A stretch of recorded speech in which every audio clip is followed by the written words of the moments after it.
As Lady Liberty stands watching the harbor, it's a weekend for remembering our freedoms and remembering all that has been lost. Citi Field is the site, and the fans have come out not only to get ready for a baseball game, but also to never forget.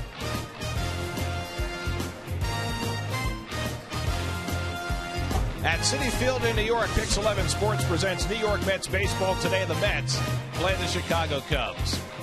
And a pleasant good afternoon, everybody, and welcome to Citi Field. I'm Gary Cohen with Ron Darling as the Mets play the middle game of their three-game series against the Chicago Cubs. The Mets won in walk-off fashion last night, 5-4. Justin Turner had the game-winning hit. Turner's hitting .366 with runners in scoring position this year, second in the National League in his rookie year. And there has to be a special quality for a guy who consistently is able to get the big hit. Yeah, I think when you watch Justin Turner in every ball game, he's just one of those guys that's not afraid to get jammed. He'll do whatever it takes to try to get a hit. And when it gets late in games and in clutch situations, one of the things he does is he lets the ball travel. He's not afraid to hit the ball up the middle. And even more importantly, when he talked to our people last night, he was saying that I was looking for a breaking ball up in the strike zone. So he really had a nice idea when he went to the plate. So clutch hitting to many sometimes is a fallacy. It's not to Justin Turner. Really has a great idea, and has a great idea how to put the ball in play and give himself a chance to drive a run in. Now, Turner had to be scratched from the lineup today because of a stomach virus.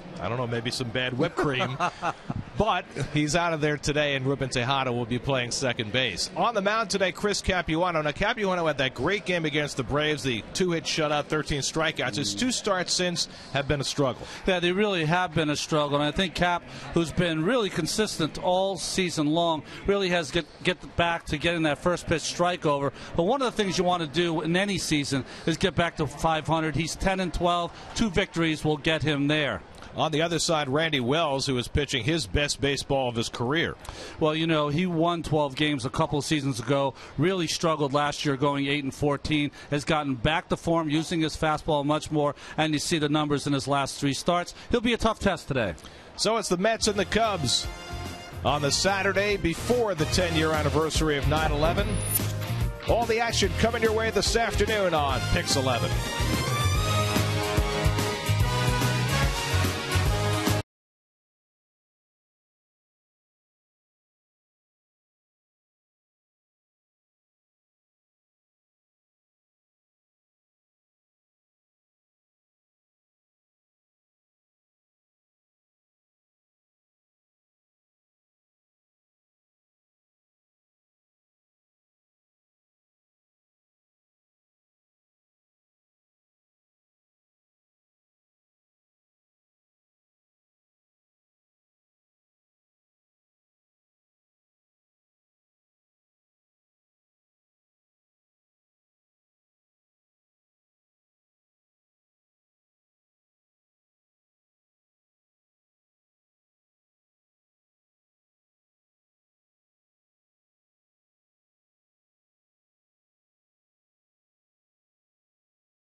Fiat, introducing the 2012 Fiat 500. Visit fiatusa.com to find a studio near you. Buy Dunkin' Donuts to get dunked. Go to getdunked.com. Buy Lincoln. It's not just luxury, it's smarter than that. Buy Time Warner Cable, Roadrunner Broadband. Buy Cadillac. Visit CadillacTristate.com to find a dealer near you. and by Bank of America. Tomorrow night, September 11th, the Mets will hold a special pregame ceremony at Citi Field to remember those we lost on 9/11. The remembrance ceremony will begin at 7:30 p.m. prior to the game between the Mets and Cubs. Today's Keys to the Game brought to you by Cadillac. Visit Cadillac.com to find a dealer near you. Well, Jason Bay in his last 8-game hitting streak, 7 of those 12 hits have gone for extra bases. Capuano, the Cubs have struggled against left-handed starting pitching, 15-23 this season, and get to Randy Wells early. He has struggled in the first inning, but is 5-0 after starting the season 2-4. It's the Mets and Cubs at Citi Field. Come on back. All the action coming up. First pitch is dead ahead.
Blow to the Giants' chances as Clayton Kershaw beat Tim Lincecum and the Giants 2-1. Actually, Kershaw didn't get the win, but he went 8 great innings, and he's now 18-5 and perhaps en route to a Cy Young. Speaking of which, Jared Weaver, 11 strikeouts in his victory over the Yankees, who've now lost 3 in a row. Weaver went 8 innings for the victory, and Daniel Hudson, another good outing for the Diamondbacks. He is 16-9 after a complete game 5-hitter beating the Padres 3-2. The Diamondbacks now 8.5 ahead of the Giants. Boy, that 1-2 punch of Hudson and Kennedy.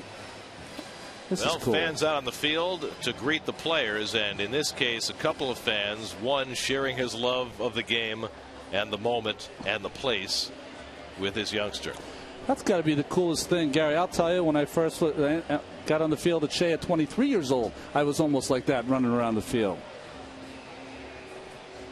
And I think that's true for all the dads who are out there with kids. They're in awe, and they're sharing their awe with the kid. Starting lineup brought to you by Fiat. Visit FiatUSA.com to find a studio near you. A little different lineup for Mike Quade today against the left-hander, and the Cubs have struggled against lefties. Jeff Baker gets the start at second base. Darwin Barney a day off, and Baker slides into the cleanup spot. Carlos Pena, who has struggled against lefties this year, dropped down to the 7th hole. The Cubs now 20 games under 500 as we enter play today. Well, Chris Capuano, 56 wins in his career. When you look at the numbers, the number that jumps out at you is the number 1 on the Mets team. 143 punch-outs in his 163 and a third innings of work.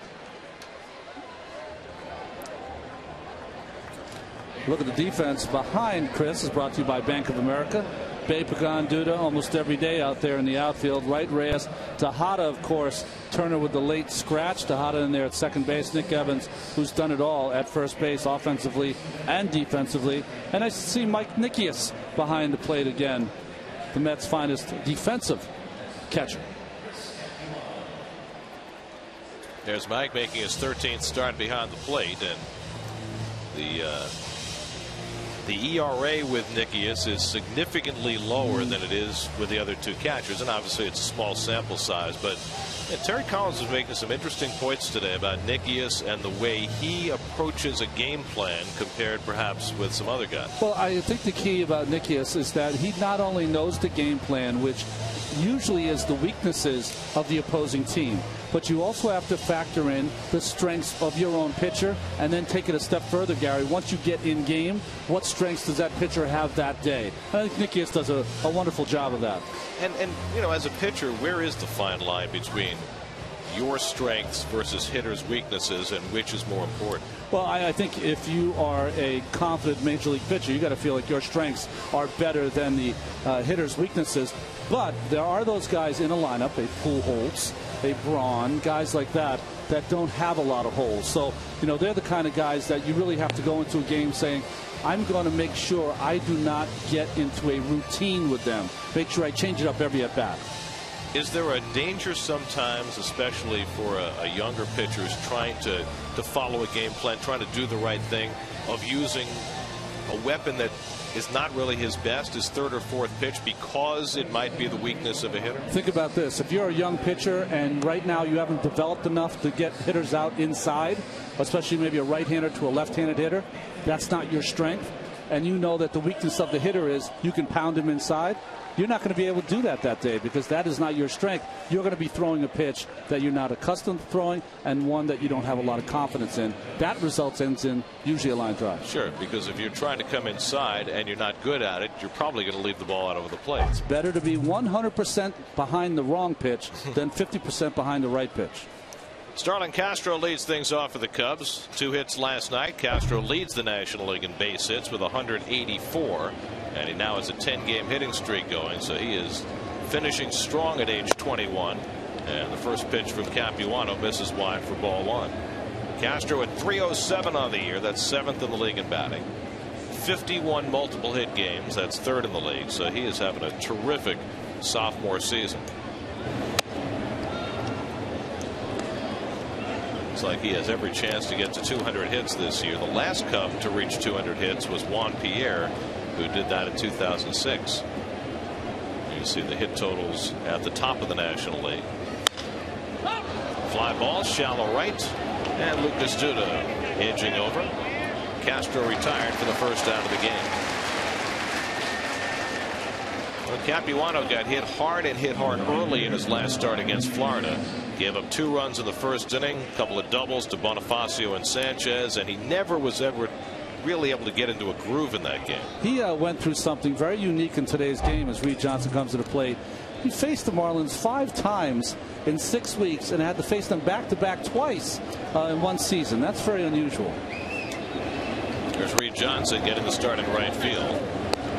Right field has been something of a revolving door for the Cubs ever since they traded Kosuke Fukudome to the Indians. So Johnson's been getting playing time. Tyler Colvin gets playing time. Brian LaHare played there last night. And Johnson lifts one out to left pretty deep. Bay going back onto the track right at the wall, and he can't make the play. Backed up nicely by Pagan, and Johnson stops at second with a well-struck double. So Reed Johnson with his 22nd double of the year. Well, this ball is supposed to be in, catches the middle of the plate, but that's going to be very interesting to watch as this ball caroms high off the wall and back up nicely by Angel Pagan. In this game already for Capuano, I feel like Joe West has missed 3 pitches. So both of these pitchers, Wells and Capuano, are guys that have to live on the corners. It'll be interesting to see if Joe West opens up his strike zone just a little bit. So here's Aramis Ramirez, 1 for 4 last night. 9th in the National League with a .305 batting average after a miserable start to his year. And he first pitch swings and pops one up, flings the bat away in frustration as Evans right along the line, grabs it in fair territory for the second out. Tell you what, this is a Cubs team that goes up there swinging the bat. They just don't take a lot of pitches. Other than Carlos Pena, you can usually get them swinging early in the count. The problem is that if you have a team like that, it's good to have in that lineup a couple of guys who take some pitches, because if you don't, you allow a Capuano or someone else to have low pitch count. You know, it feels like the Cubs have been like this for 30 years. As Capuano fakes a throw to second, they've always been an aggressive team, and they always had the one guy. Mark Grace was the guy at one time who would take pitches around guys who were free swingers like Dawson. Then it was more recently Focadome was the one guy who would take a pitch, and now it's Pena. But for some reason, the Cubs over the years have always been a very aggressive team. The time I can remember when they weren't, 1984, Gary, that entire lineup took a lot of pitches and got in pitch counts, and the result was one of their better years. Jeff Baker, 30-year-old utility man, hitting .276 on the year, .333 against lefties. That's why he's hitting cleanup today. Capuano's got a great career record against the Cubs, but he hasn't faced them in forever. In fact, he's won his last 6 starts against the Cubs, but the last of those games was April of '07. So there's been a lot of turnover since then.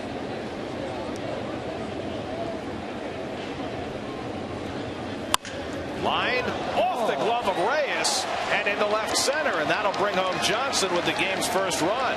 I'm not sure Reyes even needed to jump for that ball, and he just missed it. Well, he absolutely did not have to jump. It was a BB, and I think it startled him, and I think that's why he left his feet.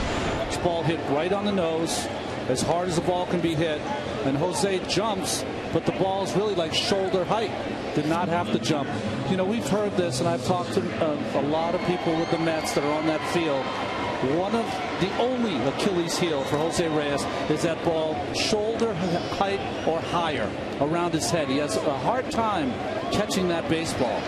Loses glimpses of it at times. There's Soriano taking a strike. First run of the game brought to you by the all-new Chevy Cruze. Find the Cruze and 9 other Chevy models with 32 MPG at ChevyOffers.com. So it's an error on Reyes, bringing home the game's first run, and Reyes has made more than his share of errors since this most recent trip to the disabled list. Soriano 0 for 3 last night, and he takes a hack at a fastball, and it's 0-2.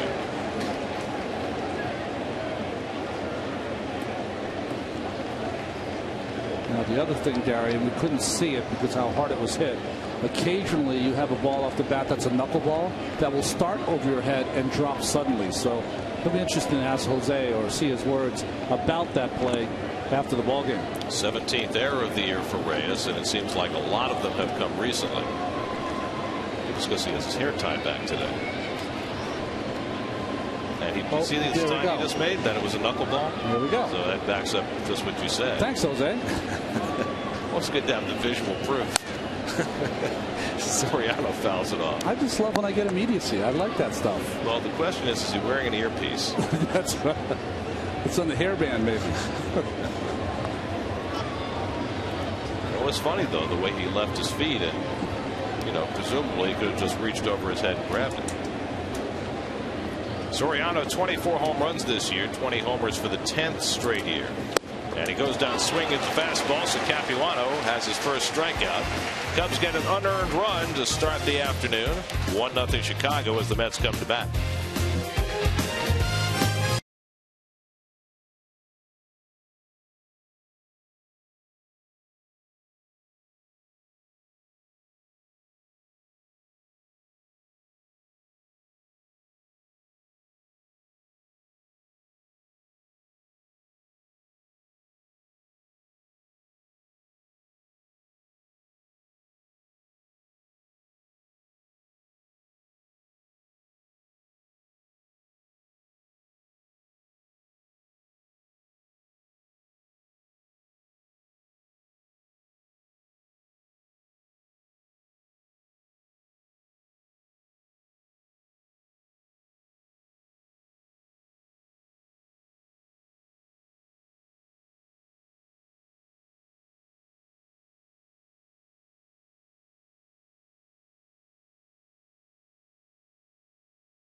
USA.com to find a studio near you.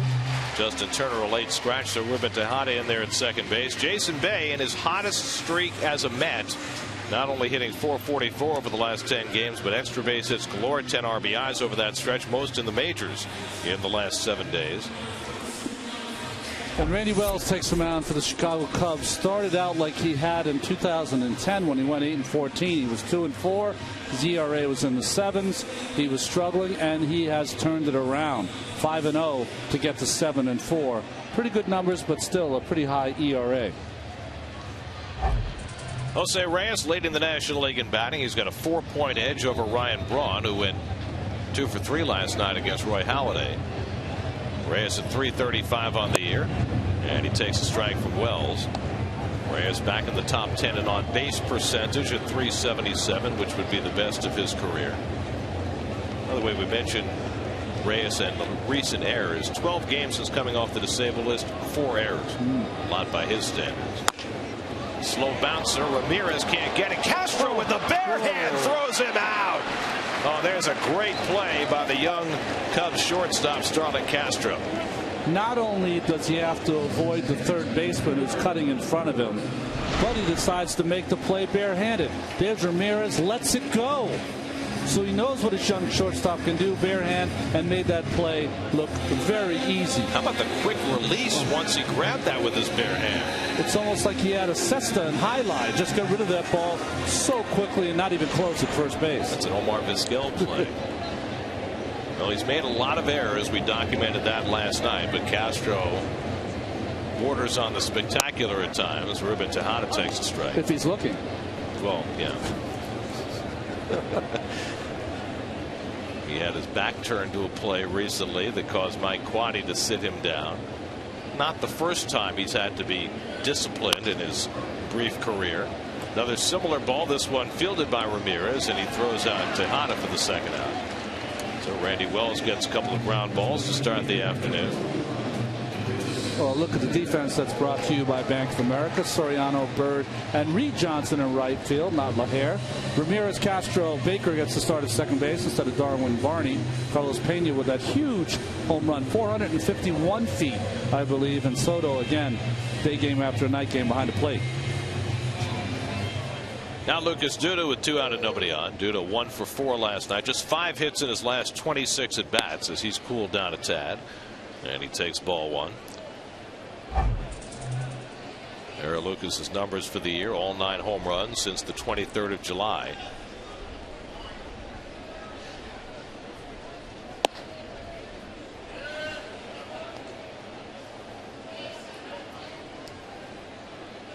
Randy Wells, now 29 years old. Guy was a 38th round draft pick. Grew up in Southern Illinois.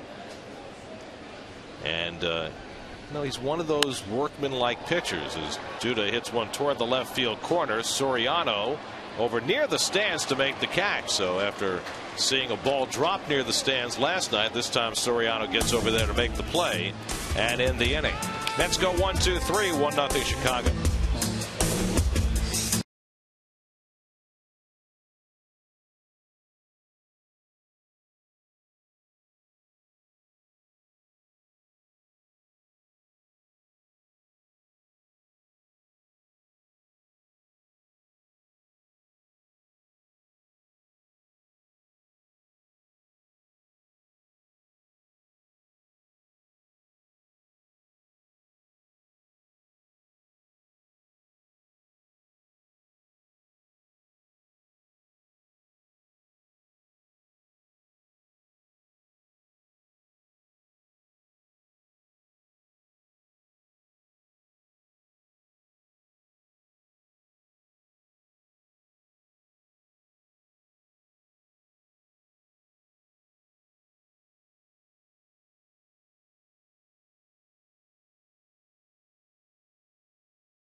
Subway, where winners eat.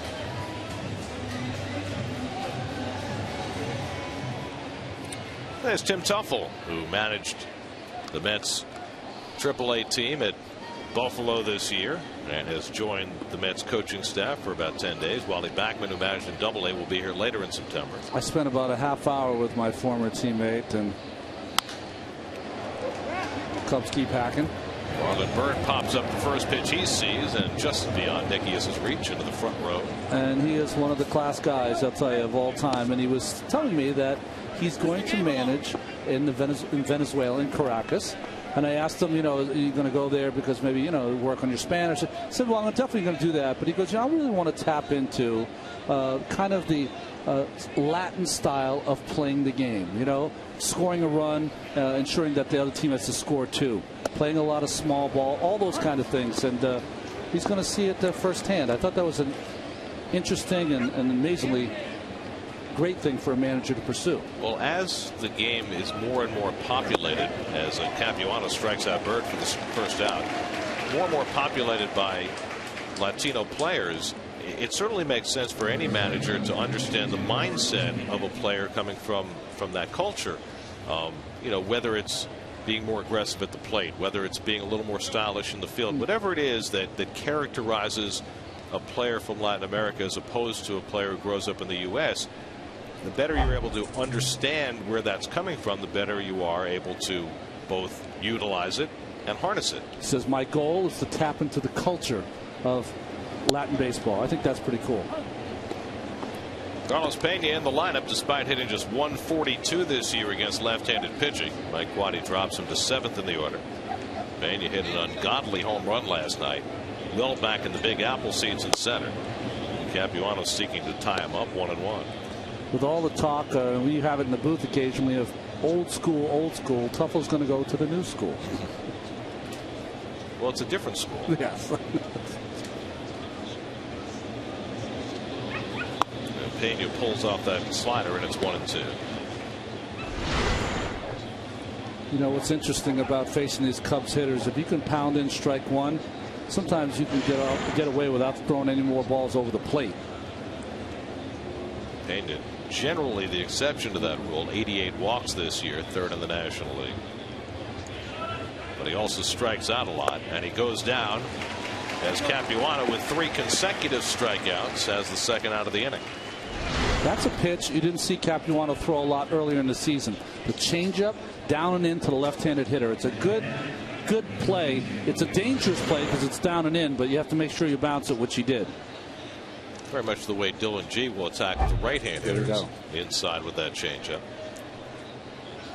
Here's Giovanni Soto, and he swings and misses. Boy, I'll tell you what. If you are a pitcher who lives on and off the corners, this is a great matchup against a team that is just up there hacking. Soto 0 for 3 last night. You'd have to say that the Cubs offense is 180 degrees different than the Mets offense, aren't they?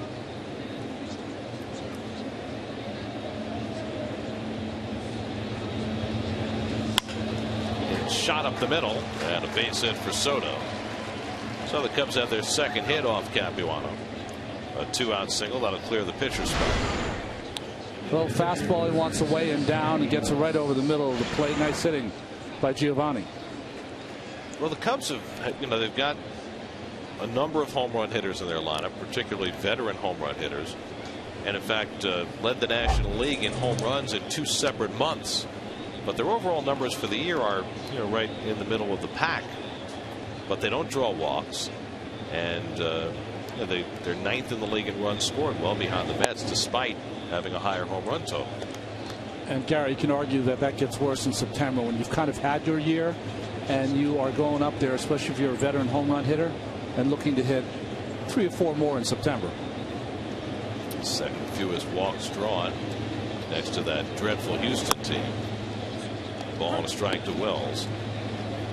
Wells 5 hits this year, hitting at 143. I was fascinated to read this. I did not know the Houston Astros have never lost 100 games. Yeah, I saw that. Which is, you think about the Astros coming to the league the same year as the Mets, and the Mets lost 100 or more games, what, 5 times in the first decade? Yeah. And the Astros never did. And this year they've got 96 losses and are almost a certainty to lose 100 games for the first time.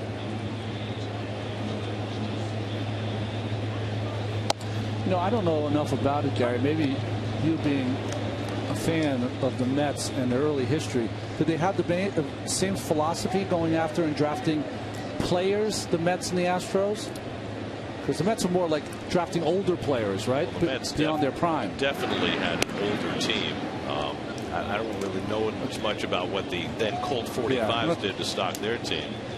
I just know that they always finished that one level ahead of the Mets in the standings. Swing and a miss, and Capuano takes care of Wells. 3 strikeouts in the inning, 4 in the first 2 for Chris Capuano. We go to the bottom of the second. Mets trailing the Cubs 1-0.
Some nice overhead views of the Empire State Building.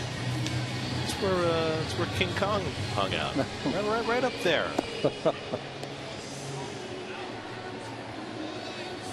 course, there's business across at the tennis center today, or at least there should be. Is it too early for them? There will be. There will be. Gotta have, you gotta have your tea, crumpets, to chill out a little bit, have a little brunch. Did you read about all the ticket snafu problems they've had over there?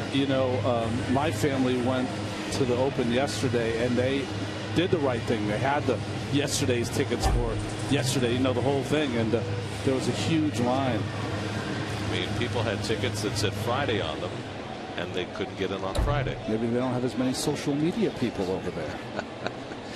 David Wright leads off in the home second inning. David 1 for 4 last night, drove in a run. First pitch swinging, fouls off the Randy Wells offering. And we talked about how the Cubs are antithetical to the way the Mets do business at the plate. Not so far in this game. The Mets have come out hacking against Randy Wells, and probably a decent idea because Wells lately has been attacking the strike zone, and so the Mets have their game plan coming in to go after him early. And now Wright fouls off the first 2. They really got to Wells to use his fastball more. He's not a hard thrower, but he's got a lot of movement, and also to quicken up his pace. He was getting dreadfully slow, and he's quickened his pace, and look at those numbers. Last 7 starts. Hasn't lost a game since the 28th of July. Started the year on the disabled list this year, or at least first week of the season went on the DL as Wright goes down looking, and Wells has his first strikeout. Wells had forearm and shoulder problems that shelved him for really the first 2 months of the year. So this is only his 20th start, and it took him a while to kick it into gear. But he has. Gary, like most young pitchers, he had a fine rookie year. 8-14 his second, lost his confidence, took that loss of confidence into this season, and finally they've shaken him back to where he was 2 seasons ago. Here's Angel Pagan, 1 for 4 last night, hitting at .265 for the year. And I look at Randy Wells and I see Dylan G. Yeah. I mean, a guy who got off to a really good start in his career, and like Dylan, late in this season has hit some bumps in the road because he's got to be so precise to be effective. Right back to Wells, who snatches it out of the air for the second out. Well, that was a pretty good Olay there by Randy Wells. Ball's coming at him, turns sideways so it doesn't hit him, and throws the leather down. There you go. One needed was a cape. So Wells has thrown 11 pitches and gotten 5 outs. It's a nice ratio.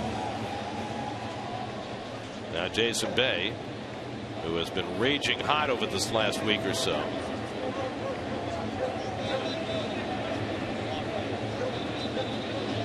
Wow. 12 pitches, 11 strikes. Ratio it is. And Bay takes the first pitch strike. Jason over the last 8 games hitting .444 with 7 extra base hits and 10 RBIs. Easily his hottest week-long stretch as a Met. And I like the way he describes it. He says, look, those little line drives over second base are nice, but they're not who I am. Yeah. I'm a pull hitter, and he's gone back to being that. Well, I like that. I don't like it took so long, but I like that they finally tapped into trying to get him back where he was before. And I said it before, Gary, you know, theories on how to hit are great, but they don't work for everyone. And as a hitter, you've got to know how to kind of have your own rules for what makes you tick. Maybe Jason got away from that for a while. And I think some of it was self-initiated. You know, when he came over here as a power hitter. He never hit for a particularly high average. And he wanted to be a guy who was more consistent at the plate. But in trying to tinker with things to become a higher average hitter, he lost what made him such a valuable player to begin with. Now trying to get back to that point again. Grounds one down to third. Ramirez sets and throws, and he gets Bay to end the inning. 6 up and 6 down for Randy Wells with minimal sweat. On to the third inning we go with the Cubs up 1-0.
By Delta, keep climbing. Tomorrow night, ESPN broadcast. Final game of this series. We'll be back with you on SNY on Monday when the Mets begin a 4-game set with the Nationals here at Citi Field. Then it's off to Atlanta and St. Louis for the Mets' final road trip of the season. Back home to play the Phillies and the Reds, and that's it. It is Bark in the Park Day, and the pooches were out on the field doing a circumnavigation of the warning track. I didn't see the cleanup crew behind them, but somebody had to have the scooper. Starlin Castro leads off in the third inning, and fouls went off. I was shocked at the number of dogs here today. Yeah. I mean, there are hundreds. They had circled the entire field with dogs and their owners, with the big guy. I mean, did he have to pay for an extra seat? Oh, big and also the babies. Oh, how cold. It's a long walk. See, the ones that fit in your purse, that seems like a good idea to bring a little dog to the park. These guys, I don't know. For the little guy, though, it's like a marathon going around the outfield, isn't it? Well, you can carry him part of the way. Okay. Popped up, playable for Evans, and into foul ground to grab it. Castro retired one away. I don't know. I have 3 dogs, and generally when someone comes within, I don't know, 1,000 feet of the house, they go crazy. So how would they do with 30,000 people all around them? But I was at your house, and your dogs were so well behaved. I thought they were fantastic. Once they got to know you. Oh. Well, even when I came in, no, it's not a lot of barking. I usually evoke a lot of barking when I come into a new house. You're a gentle soul. Okay. Here's Reed Johnson, who doubled off the wall and scored a run in the first inning. And takes high ball 1. Johnson now 34 years old. He's a terrifically useful player. Not an everyday guy, but one of those blood and guts guys that really helps your ball club. And having an especially good year with the bat this year, hitting .330. A little over 200 at bats. I don't know if it's 4 or 5 seasons ago, you and I were down in spring training. We were talking about players that might help the Mets, and Toronto released Reed Johnson, and we said, boy, that would be a good fit, a good player, gritty, tough. I think that's the first time he went to the Cubs, because this is his second tour of duty. Yeah. It was 08, right? Spring of 08, we had that conversation. He went to Chicago at .303 that year. Wound up with the Dodgers last year, and now back with Chicago again. The problem with the Cubs right now, when you look at the makeup of their ball club, is they've got a lot of older players. You know, whether it's Soriano or Ramirez, Reed Johnson, Carlos Pena. Foul ground, David Wright with the sunglasses on, snags it for the second out. So this is a team that clearly is going to need to get younger, but you know, they're saddled with contracts like Soriano for 3 more years. And that's why the question of whether they bring back Ramirez, who has a $16 million option, or Pena, who's a free agent at the end of the year, becomes pretty tricky. In many ways, the Cubs are in a similar situation to where the Mets are, and they're going to get a new GM this winter who might have to start from scratch. 3 foul outs in the inning. When's the last time you saw that? As Ramirez fouls out to Evans. 1, 2, 3 go the Cubs. Still 1-0 Chicago.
Moneyball in theaters September 23rd. Now, you know, you knew Billy Beane when he was in the minor league. We were great friends, to tell you the truth. Now, did you ever think when you were still a great friend with Billy down in Tidewater that Brad Pitt would play him in a movie someday? Well, that's the thing, right? If they ask you who would you like to play you in a movie, well, most guys would like Brad Pitt to play him. Sure. You know? But you know, Billy in his day was and still is a pretty amazing guy. He was always talking baseball, always into all the things about the game that I, as a player, was never interested in. He just loved all the blood and guts of the game. You know, what is the waiver rule? What is that exactly? You know, all that kind of stuff that players never even think twice about. The boring stuff that you need to know to be a general manager. Exactly. Nick Evans leading off in the home third inning with the Mets down a run. Off the fists of foul ball, coming back. Soto has room to make the grab. One away. So is that the last 4 outs or foul outs? Yeah. That's funny. The one thing about Billy, and it happens to a lot of players, he was just an amazing athlete. I mean, as good as I've ever seen. And he just, you know, players would spin the baseball to him, he just couldn't hit it, couldn't make the adjustment. But as fine of an athlete as I've ever seen. He was a huge prospect, #1 draft pick, and the whole thing. I always used to kid him. I said, you know, you should be at the decathlete. That's what you should be at the Olympics, because he could do it all. Yeah. Here's Mike Nickias hitting at 220. So you got Brad Pitt playing Billy Beane, and then you have a fictionalized version, not the actual Paul DePodesta, but the fictionalized version of Paul DePodesta being played by Jonah Hill. I'd be bitter. Bitter. I mean, I love Jonah Hill. No, he's fantastic. Super he's bad, hilarious. But, you know, it's not like having Brad Pitt play you. Yeah, I mean, get me to the Greek and then straight to Moneyball. 1-1 to Nickias. There's the changeup by Wells, and it's 1-2. They're doing, say someday they decide to do the Bob Murphy story. Who plays you? Or who'd you like to play you? I hadn't really given that much thought. I'll give you an inning, a couple innings. We'll do it like the text poll. You can answer later. Into left center field, a base hit for Nickias. Soriano over to cut it off. All right, I've got an answer for you. Okay. And Nickias has the first Met hit of the day. Well, it's nice to see Nickias. Of course, we talk about his defense all the time.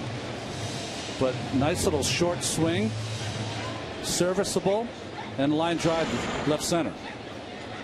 It's a little offbeat. Okay. Well, I figured as much. But I wouldn't mind having Steve Buscemi. Oh, that's great. Oh, he's one of the greatest. I like that. Yeah, Buono fouls it off. I would think John Malkovich would be another guy, only because the erudite kind of actor. No, it's a little too over the top. Kevin Spacey. How about David Strathner? There you go. That would be okay. Outstanding. I mean, if you can play Edward R. Murrow. I'm limited because at some point, you know, a skin color becomes an but issue. that's fungible. Yeah. Oh, it is. A trip to Hawaii or south of France. 0-2 to Capuano, who can't get the bunt down on the first 2 pitches.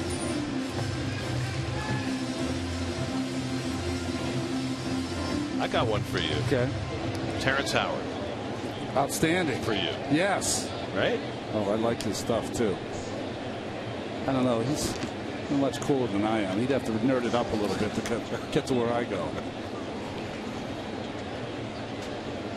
Cubs still expecting the bunt on 0-2. Capuano squaring and bunting fouls for strike 3. So Chris will kick himself after that at bat. That's the second out of the inning. Second strikeout for Wells.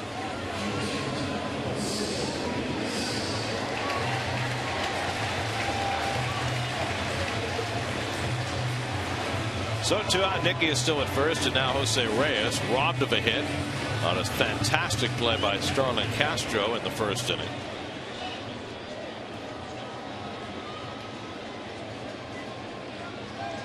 I'm trying to remember. Is this the first time he's had those dreads tied back like this? Yeah, I've never seen it before. It's a little more of an Andrew McCutcheon look. And he pulls one just foul. Boy, that's a hard call for Paul Schreiber at first base, because he had to not only elude that hot shot down the line, but he's cool as a cucumber with those shades, but also make the call. Ah, that's an easy call, though. Jumped into fair territory, knew it was foul. It's funny how many umpires wear shades or glasses. That was something that you would never do in the day, because you would get ribbing from everyone. Well, some umpires even wear spectacles. Yeah, that's what I'm saying. I mean, fans alone would be all over you.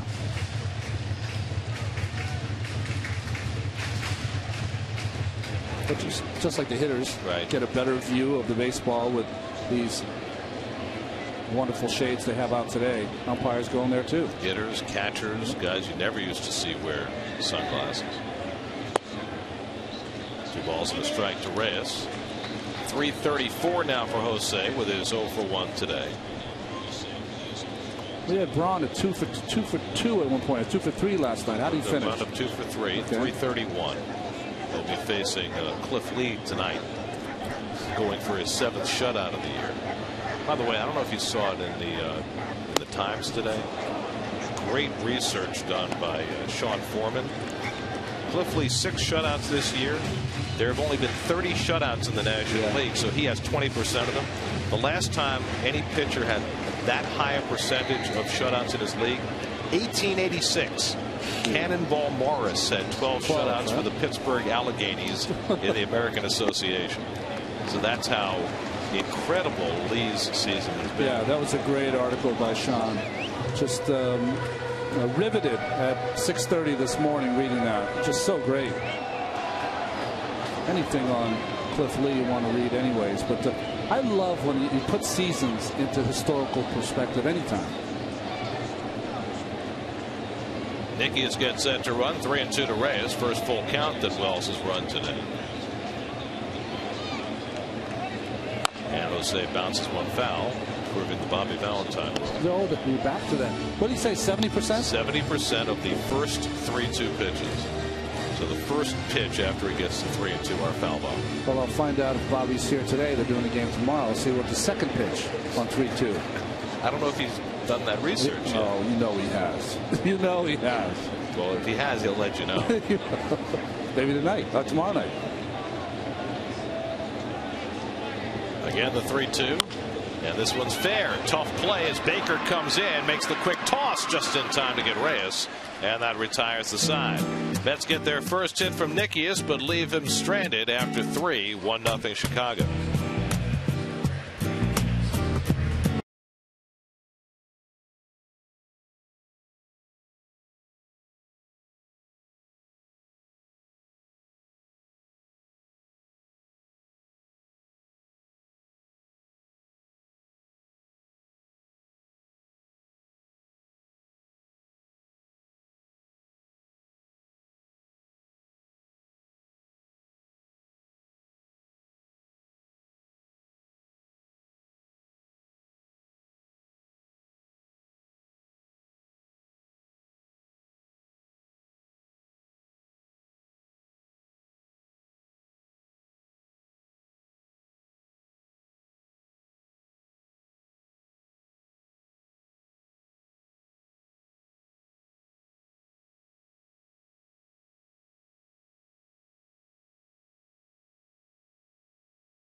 Pix 11 News at 10. You're going to love her at 5. For a genuinely different newscast, watch the all-new Pix 11 News at 5, premiering Monday on Pix 11. Fourth inning, 1-0 Chicago. Let's check in with Kevin Burkhardt. You know, guys, you touched on this at the very beginning of the broadcast, but as a catcher, where is the line between using the scouting report and using the strengths of your pitcher? I asked Terry Collins today what he saw in Mike Nickias and what makes him a good defensive catcher, and he said, well, certainly pregame planning and then exactly that. And example that Terry uses, you know, back I had another great pitcher at one time, and the scouting report called for, you know, inside fastballs. Well, this guy couldn't come inside. Anytime he tried, he got hammered. So you have to know where the line is of that situation and kind of go with what your pitcher can do.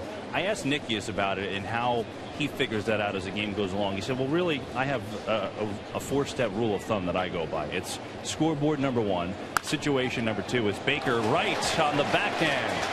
And the throw, Evans can't scoop it. Nick's been so good over there, couldn't glove that one out of the dirt from right, and Baker's on first.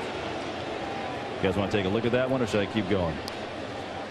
Well, it looked like David did not get enough on this throw. Well, that's what happened. He stood up tall. He knew it was a bullet, so he could stand tall and throw a BB. But he just chucks it right into the ground, and that's an in-betweener that probably the most difficult for the first baseman. It's not that long hop. It's better to throw a long hop than to throw this one that just gets inside the cutout. And in fact, it hit on the grass and the cutout, which makes it skip. And that's why Evans missed it.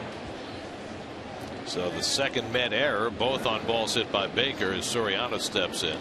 Let's go back to Kevin. No, just continuing. So Nickias says scoreboard, situation, hitter strength, and pitcher strength. He said, you know, if there's no one on, and you know, pitchers likes to go outside with a high fastball. Hitters are pretty good with that pitch too. I'll go with the pitcher sometimes to kind of break that chart, but always the scoreboard is going to trump that. He said there's other factors too.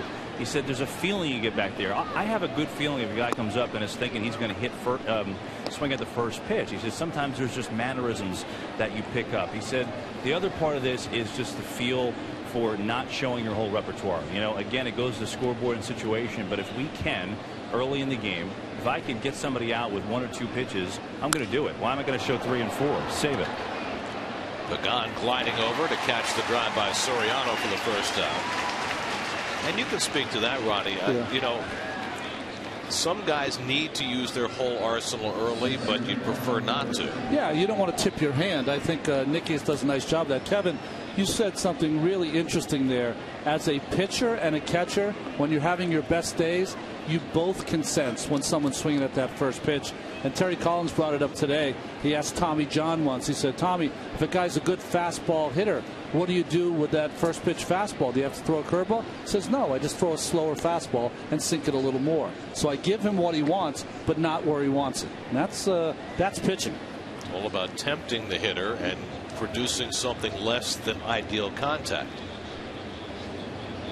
You know, all mannerisms, guys. You know, too. We've talked so many. You know, Gary, how many times have you talked about Reyes at first base and kind of his how he's acting and looking as he attempts to steal, or if he's not going to steal? Well, when Mike was talking about picking up certain things and getting feelings on certain things, he gave me this example. He said, you know, there's certain guys that are a little chatty when they come up, and we'll talk a little bit. And if they're a little less chatty, I have a feeling they're going to swing on the first pitch. Wow. Things like that you pick up as a catcher. Pretty cool.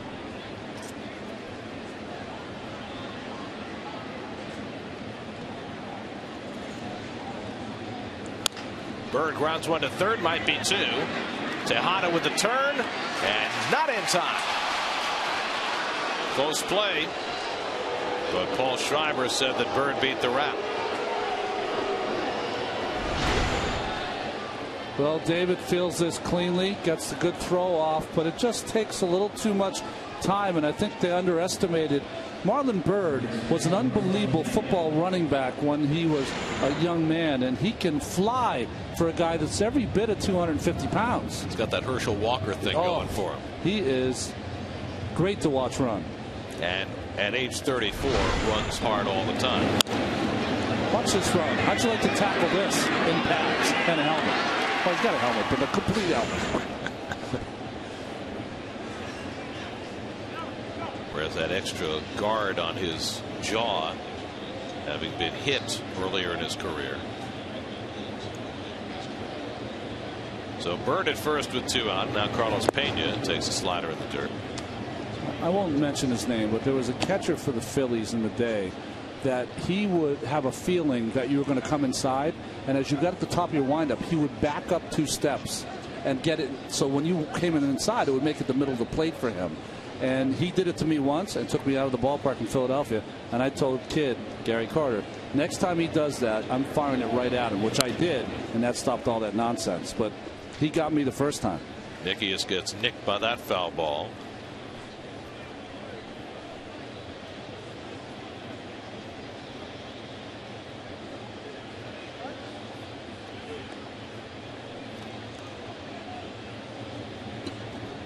Just part of the afternoon. Take a lick and get back there and squat again. Pena struck out his first time up.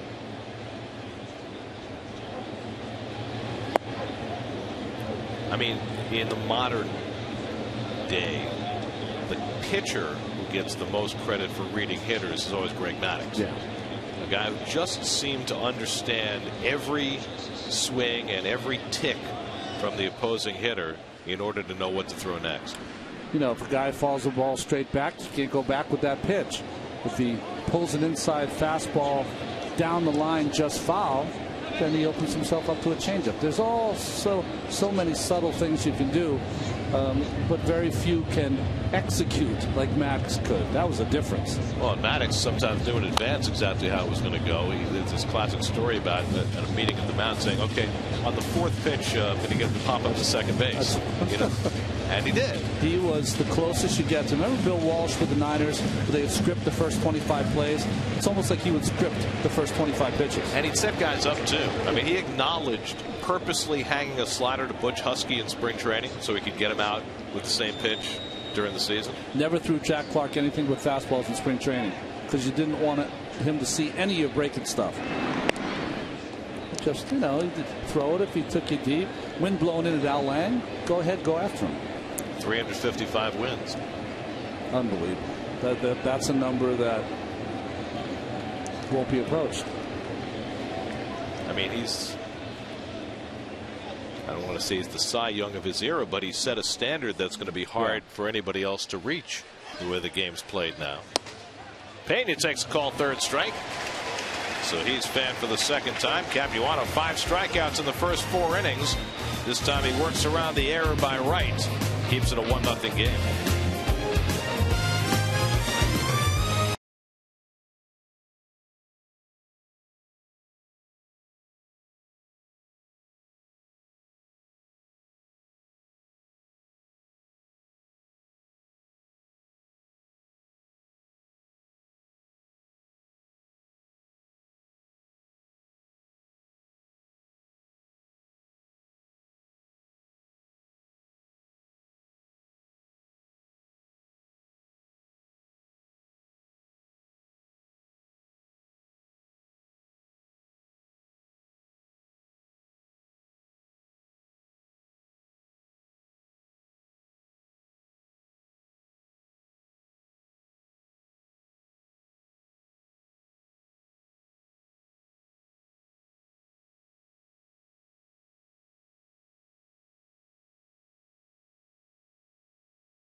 America's most convenient bank.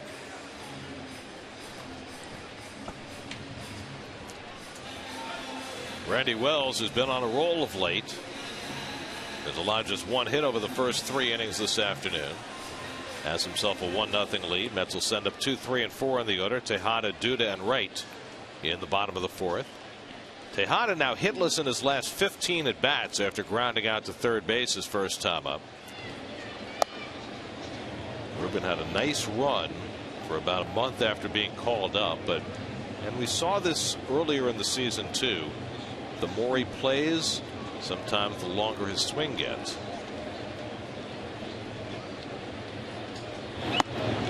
Well, you know, when you talk about someone, youth, you always think that, well, how can they get tired? He's only 21 years old. I think it's more of a mental tired that happens for a young man who's playing a premium position up the middle. Start making bad decisions. That's what happens when you're mentally tired.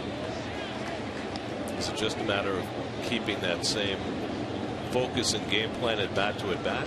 I think it's that, and also, you know, he's had a couple of errors in the last few games. You know, that can sometimes seep into your offense. I just think they have him on the right path. He's just got to stay on it. It's not as easy as it sounds.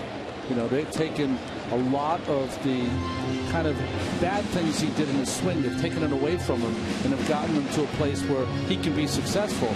But what do you covet or go for when you're tired mentally or physically? You go back to old habits. It's very easy to do that. Wells goes halfway to first and makes the toss.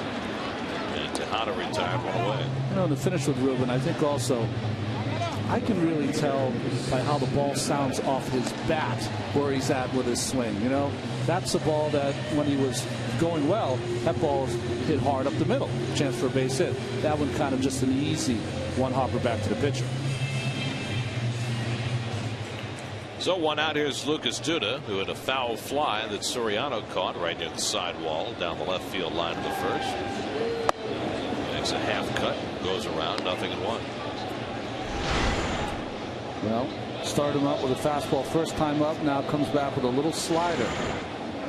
Bat to bat can change.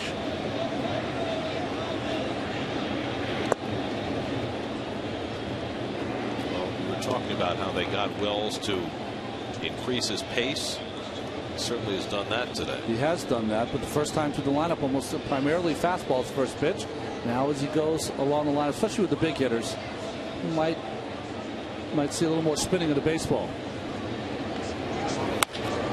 Toward the middle and a base hit for Duda. Just the Mets' second hit off Wells.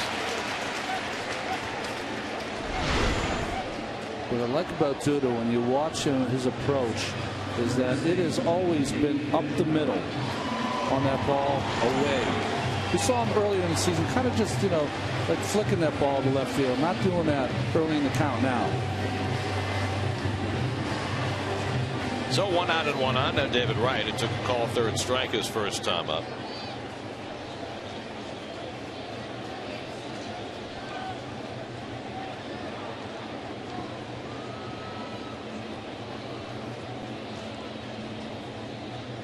And David hits a rocket down the line, but foul. Travis always handles those cleanly. That's a very unusual bobble. Day game after night game. Muttering to himself. We have the best ball boys in the MLB, at least in the NL. They do it very efficiently without histrionics. They do. You got Anthony down the right field line. You got Travis down the left field line, and they are golden. Kevin Kearse in the clubhouse. He's buttoned up, so he's made these guys buttoned up too.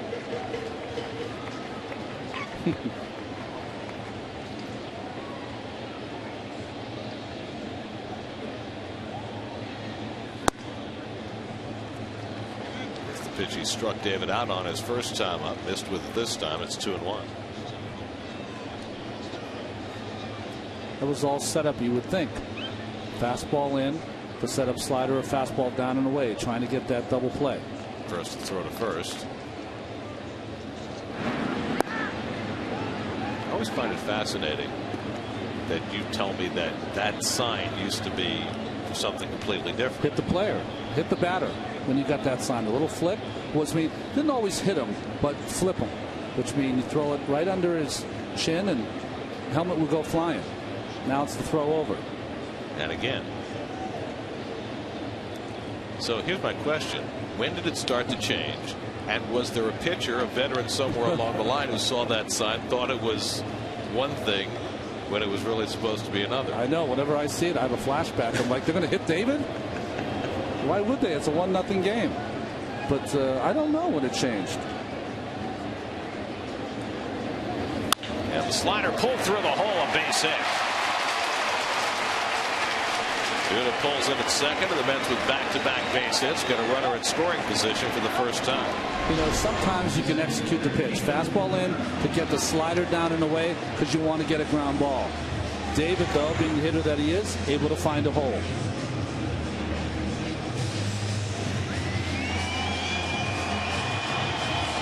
So 2 on and 1 out with the Mets down a run in the fourth, and here's Angel Pagan, who lined one back to the pitcher his first time up.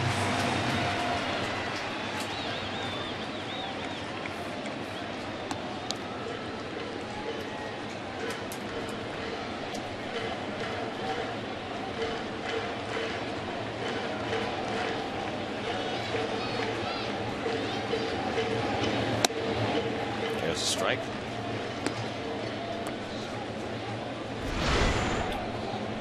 First pitch curveball to Duda. First pitch change up to Pagan. Altering the program just a little bit for Mr. Wells. That's for 4 for 14 with runners in scoring position last night. Justin Turner had 2 of those hits. By the way, when we first saw Turner's hit last night, the official score ruled it a single, even though it bounced over the fence, and then amended that to a double because they checked the rule book, and there's a specific ruling for that on a ball that bounces over the fence and ends the game. Rounded down to first. Pena makes the play to second. Castro drops the ball, but they say it was on the transfer, so the out is made at second. And Wright is out for the second out. I don't know if he would have had a chance to double up Pagan anyway. Well, there's another play for the young Castro as he evolves.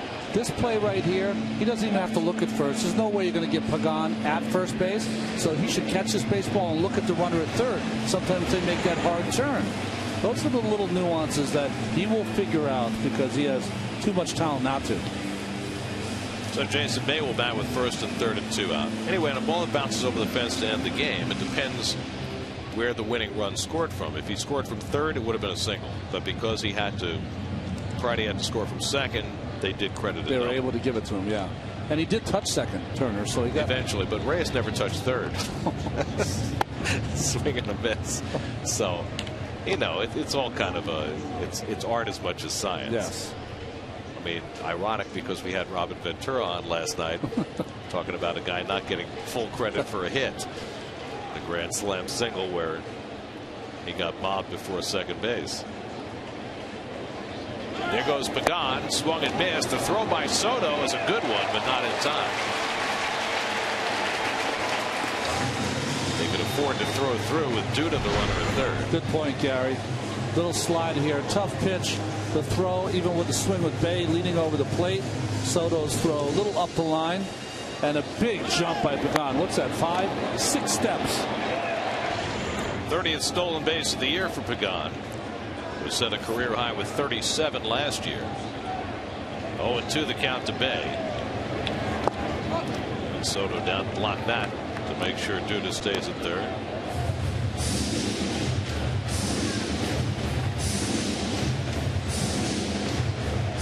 He bounced that slider. Be interesting to see if he goes at Bay just like he did David Wright. Bounce the slider, 1-2 count. See if he tries to pop him at least once inside. That's with the tying and go ahead runs in scoring position. Bay lays off 2-2.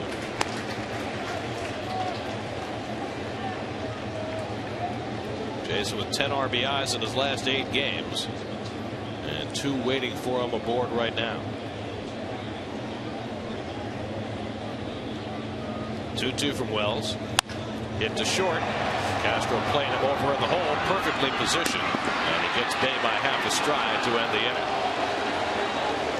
So the Mets with 2 hits leave 2 in scoring position. After 4, 1-0 Cubs.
The best-selling vehicles with the best-selling values in America. Some of the family crowd here at Citi Field on a Saturday afternoon. Very comfortable day. Temperature in the 70s. Sun darting in and out. Just a perfect afternoon for a ball game. Gary, just saw a guy with a Jets hat. Big game tomorrow. Getting a little excited. Yeah. I heard you the other day with Keith. Upper tank, huh? Always. Since the days of Shea. You're the only guy who buys up instead of down in the bowl. Giovanni Soto takes a strike. You know, it's funny that you said that. I mean, I remember going to Giants games with my dad when they played at Yankee Stadium. Yeah. And the real fans always wanted to go upstairs because you could see better. In fact, you know how at Shea they used to have a gate to keep people from going on the field level if they didn't have tickets for that level. Yeah. At Yankee Stadium for the Giants games, they had a gate to keep people from going to the upper deck if they didn't have seats up there. The ethic has changed a little bit now. Yeah. It's less about watching the game and more about, you know, where the fancy club is. Well, I was lucky enough to go to one of the Jets games last year and had the coach club seats, which is a buffet like you've never seen of all different kind of foods. Ball 4 to Soto. But also the people that have those tickets after the game are able to listen to Rex Ryan give his post-game press conference. But you're right behind the bench there, right? You're right behind the bench. And yeah. You're so low. Can you see the game? I was high enough up that I could see the game. You know, I was the higher part of the lower part. How's that sound? Fair enough. I'll keep my seats in the. What I like about my seats for the Jets, and I've had them since, you know, from Giant Stadium and now at the new stadium, they're in the corner of the upper deck, so you have enough depth perception to be able to, you know, follow the game down the field, but you can also see the holes as they open, see the receivers as they come free. It's very different from watching a game on TV. Evans fields the bunt by Wells. Nicely done for the 3-4 sacrifice. I know, and I played such a pedestrian Ivy League football, but when I watch a game from the stands and higher up, which I've done for some of the games, you can see not only the play unfold, Gary, but you can also see what defense they're in. Right. The same kind of thing, of course, on a much lower level that the quarterback somehow has to read. I know that football is considered a great TV game But if you go to games and sit up at the right angle, you see so much more than you could ever see on television. Pulled foul by Castro. And listen, we're part of the problem, not the solution. But the interesting thing I see when I go to a game is how much time the guys stand around. Yeah. Well, yeah, we are part of the problem. But we don't have, what we don't have in baseball is the commercial after the touchdown, then the kickoff, then the next commercial. we don't do that. We do the pitching change, though, after one pitch. That's right. Take it inside 1-1. And the problem this year with the commercial after the kickoff is it's almost inevitably going to be a touchback anyway. The good part about that, it gives you at least 5 or 7 minutes to go get a refreshment. There you go. You figured there aren't going to be too many. What's the guy's name? Cobb, who ran back the kickoff. That's for right. 108. That got chastised by his coach for bringing it out. So what's going to happen? You're going to have, I don't know the name of the man, the guy with the white hat that whips you Jet fans into a frenzy when the kickoff. Fireman Ed? Yeah, Fireman Ed. So he's going to whip you all into a frenzy for the kickoff, and it's, that sound that comes over the whole stadium, and then you'll have the referee with the waving back and forth with his arm, touchback. Nothing.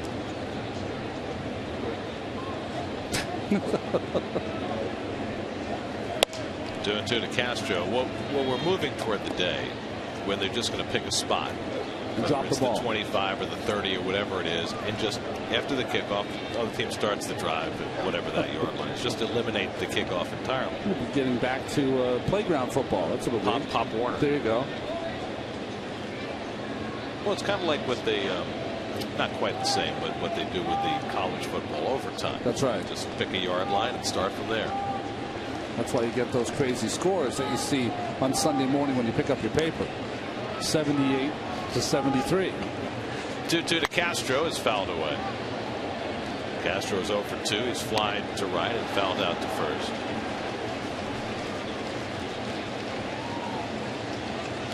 Well, it's going to be Castro and guys like Barney that are going to take these guys forward. But I think you and I were talking in between innings. They have the same problem as a lot of teams, and that is pitching. Well, the Cubs are next to last in the National League in staff ERA. The Mets are only 2 places higher.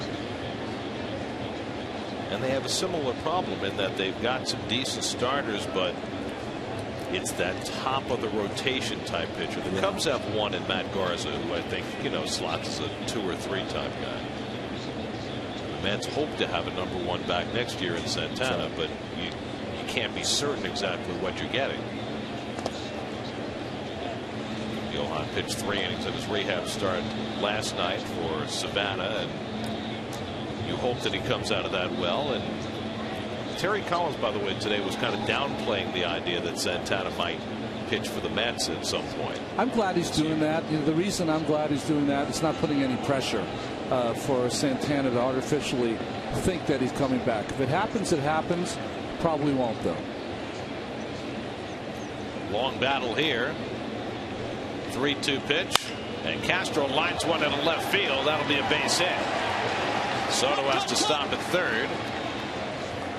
And so the Cubs have first and third and 1 out. Castro now with an 11-game hitting streak. We saw this with Castro last night. He has the ability that even when he's fooled, he somehow keeps his hands back long enough to dump that ball in front of Bay. And of course, Soto is not going to score in that one hopper to Jason. Watch this approach. He is fooled completely out on his front foot, but he keeps that bat right through the strike zone and gets it off the end of the bat. 185 hits now for Castro as he continues to bear down on 200. So the Cubs leading 1-0 in the 5th. That first and third and 1 out. Reed Johnson the batter. Johnson doubled off the wall and left and scored the only run of this game. That was in the first.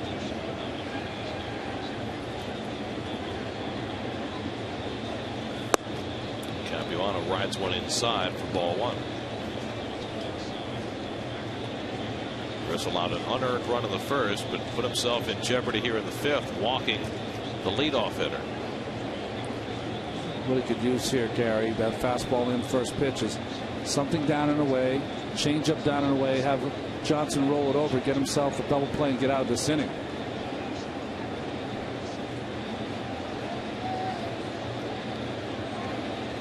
got a double play ball in the last inning, but the Mets couldn't turn it.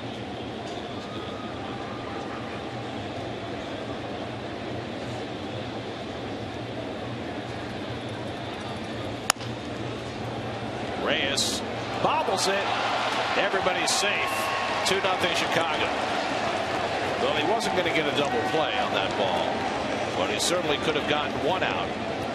Reyes committing his second error of the game. Well, his first error came on a knuckleball. This one off the end of the bat had a lot of spin. It really rolled right up the palm of the glove of Reyes.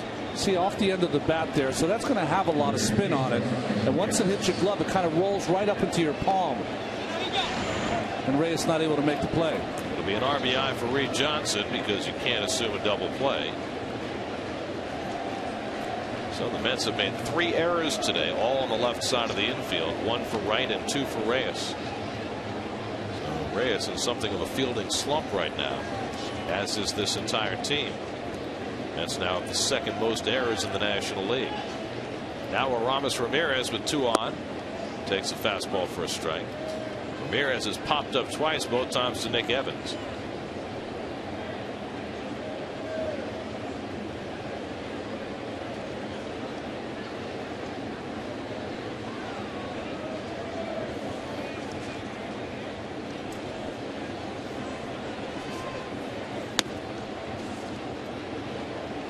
The last 6 games, the Mets have had 4 multiple error games. And that's made Capuano's work today much harder.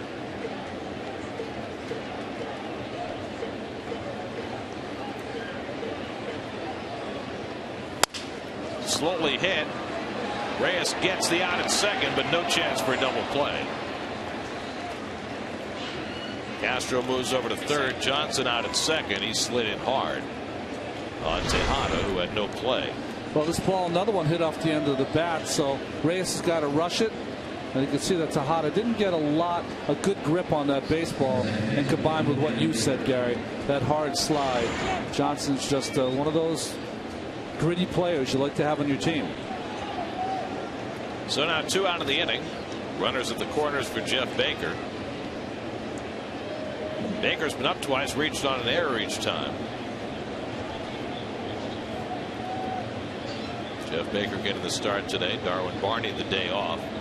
Barney had the game-tying hit for the Cubs in the top of the 9th last night against Acosta after flying all night from the West Coast after the birth of his second child. So he had not slept.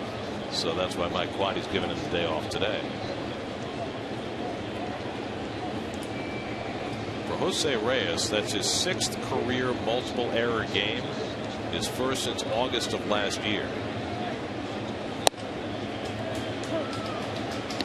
Ball and a strike to Baker.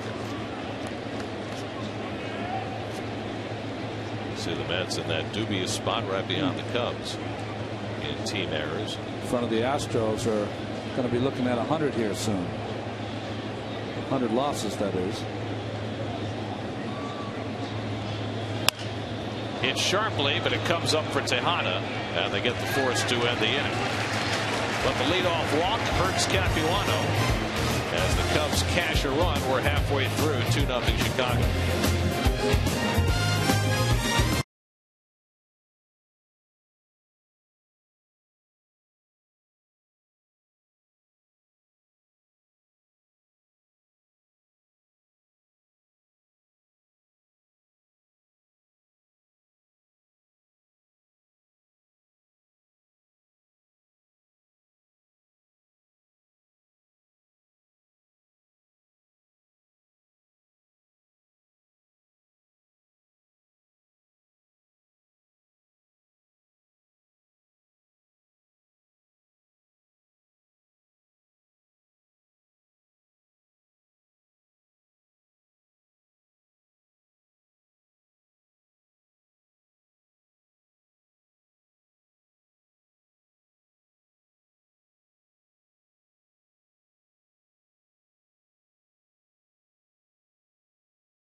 Coach Anderson, premiering Monday at 4 on Pix 11.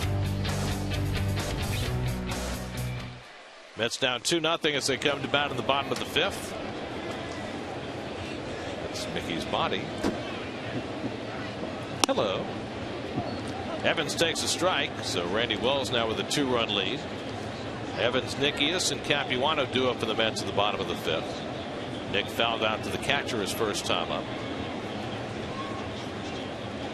Well, for the last couple of weeks, we've kind of been bemoaning the lack of any really good races in baseball as we go through the final 2.5 weeks of the season.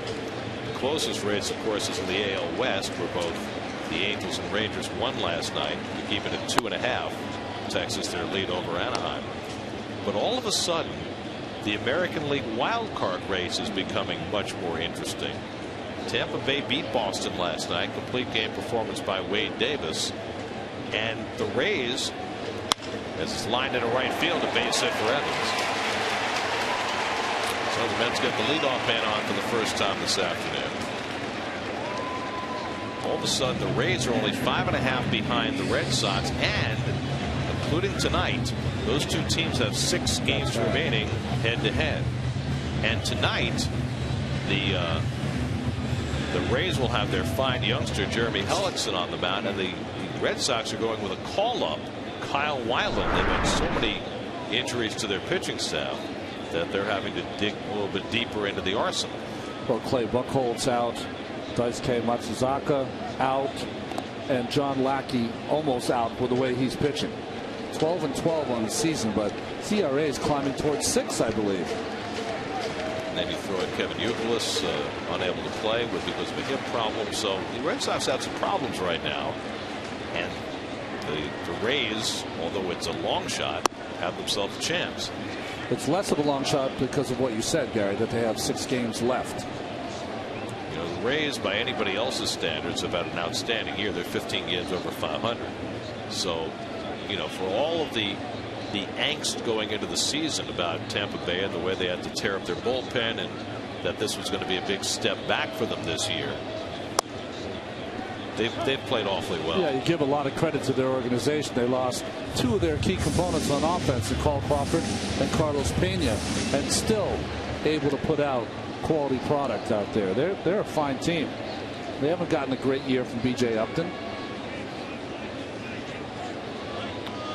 But Desmond Jennings is replacing Crawford, and he looks like a keeper. Double play ball right at Castro. And the turn by Baker, and he throws it away.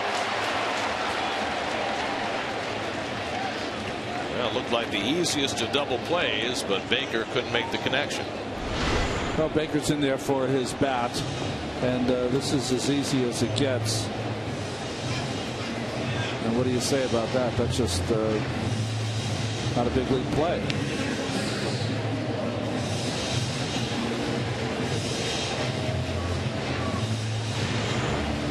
No error on the play because you can't assume the double play.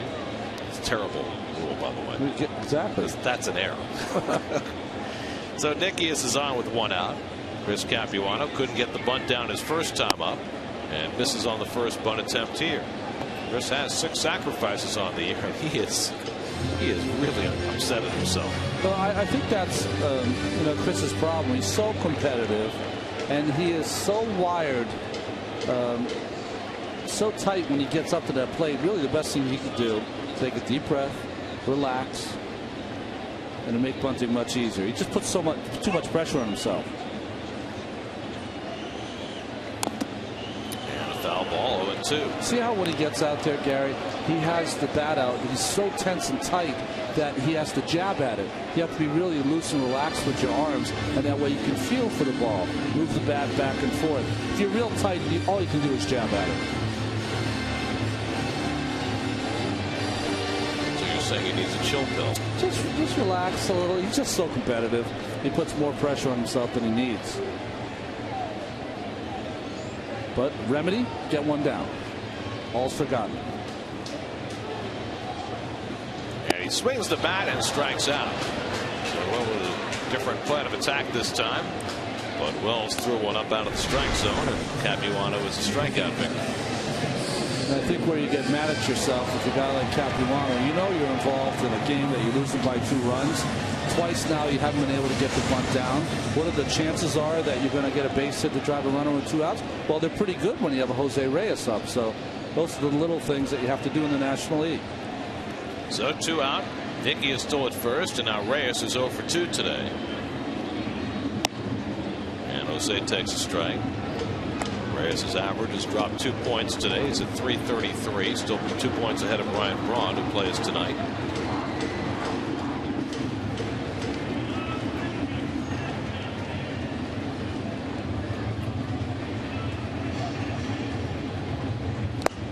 Good changeup by Wells, and it's 0-2. That changeup, what Wells does, he really turns it over. Also turns over his fastball, something you don't see as often. He's got that circle grip, but also turns it over, pronates, and almost like a screwball.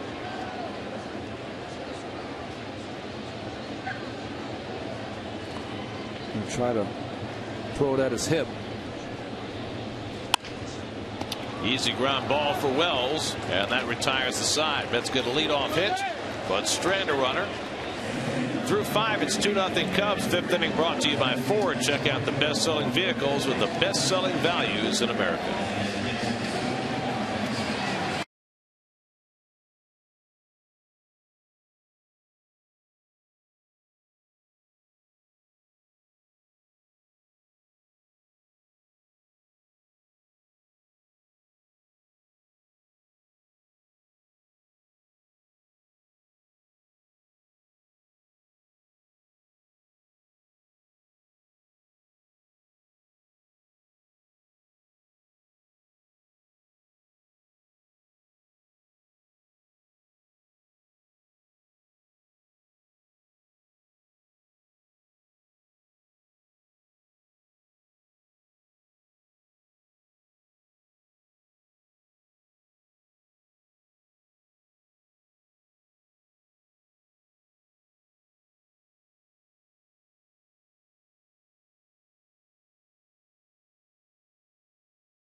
A special pregame ceremony at Citi Field to remember those we lost on 9/11. The remembrance ceremony will begin at 7:30 p.m. prior to the game between the Mets and Cubs. The Mets have done a wonderful thing in terms of opening up the ballpark to all current and former first responders and their families from all the different agencies, just allowing them to come to the ball game free to honor their service and their commitment to our community. And it's just a wonderful gesture for the game tomorrow night. Alfonso Soriano leads off the 6th inning against Chris Capuano. And Soriano takes a strike. Soriano has struck out, flying to center, 0 for 2 tonight, 0 for 5 in this series. We mentioned that he's got 10 straight years now of 20 or more home runs. The only other 2 active players who have had a 10-year streak are Albert Pujols and David Ortiz. So that's pretty select company for Soriano.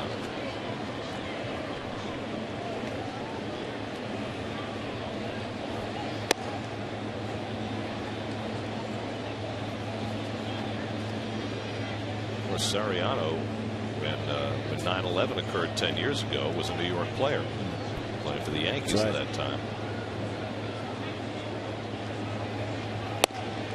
The World Series, that winner, he had that huge hit in Game 7 off Schilling, that little fork ball down, and he hit a home run to left center.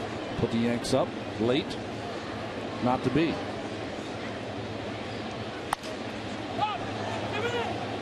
Evans flipping the glasses down. Love the flip downs. 1 out. And this usually doesn't happen to me. That series, I always remember that.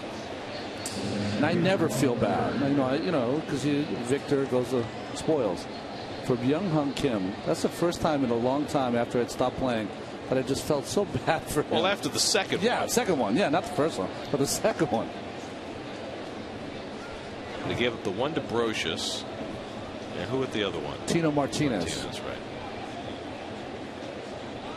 Of course, the Yankees won all 3 games in New York in that series.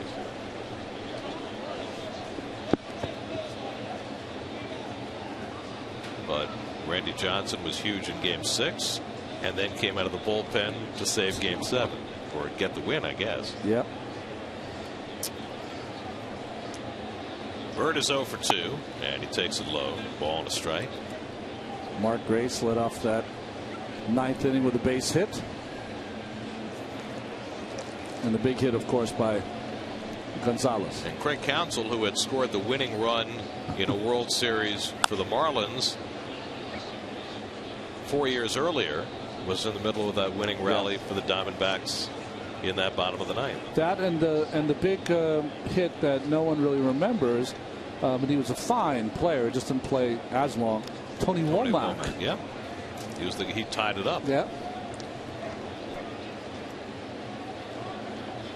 Well, when he's going out with his girlfriend when he's 18, the parents are going to show him that and show her that, and he'll be totally embarrassed. That's right.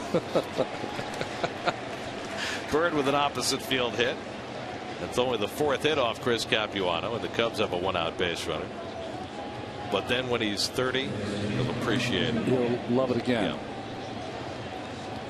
What is that thing? When you're 18, you can't believe how dumb your parents are, and when you're 30, you can't believe how much they've learned. That's very good. The problem with the first part is it starts when they're about 12. That's right. Earlier and earlier. Well, kids are much more precocious than they used to be. Carlos Pena 0 for 2, struck out twice, once looking, once swinging. Each team now with 4 hits in the game. And Pena hits one a long way to center field. Pagan back, should have room. 2 out. Pena hit one in that direction about 50 feet further last night. Coming up a little shy for the 2nd out.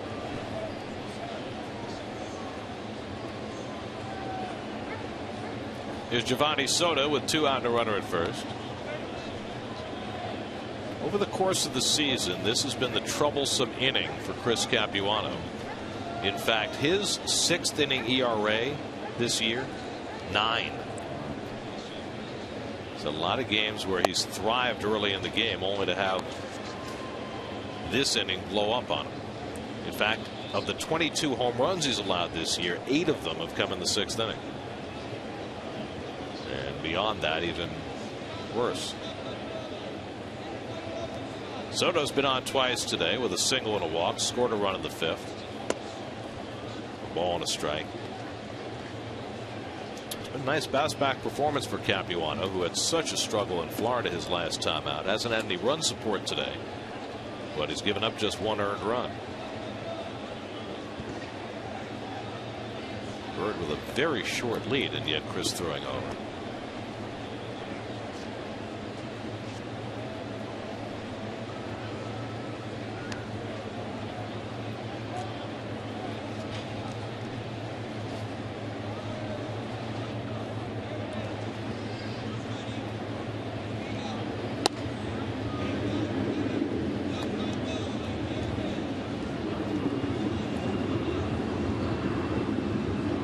Trying to think about that number, Gary, that you just gave.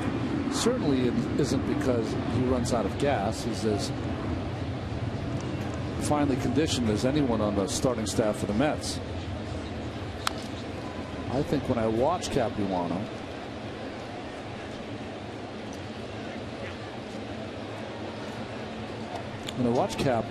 to me, it's, if you were the hitter, you feel like even in the 6th inning or later, you're going to get one good fastball to hit. And I think when he gets later in the game, he can use that to his advantage and still pitch around the strike zone and make them go for pitches that are off the corners. I think that he has a mentality to challenge when he gets behind, and sometimes that costs him. Swing and a miss, and he gets Soto to end the inning. Strikeout number 6 for Capuano. Cubs leave 1. Mets still down 2-0 in the 6th.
What's your story? Citibank can help you write it. Gosh, it's that pretty.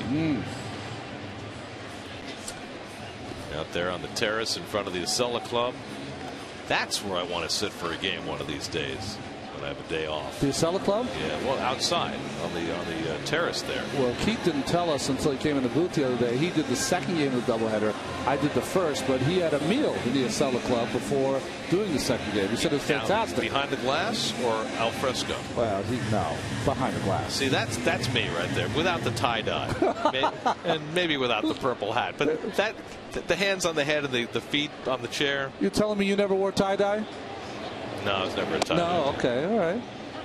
I made tie dye. Oh, you did? Yeah, but I gave them away.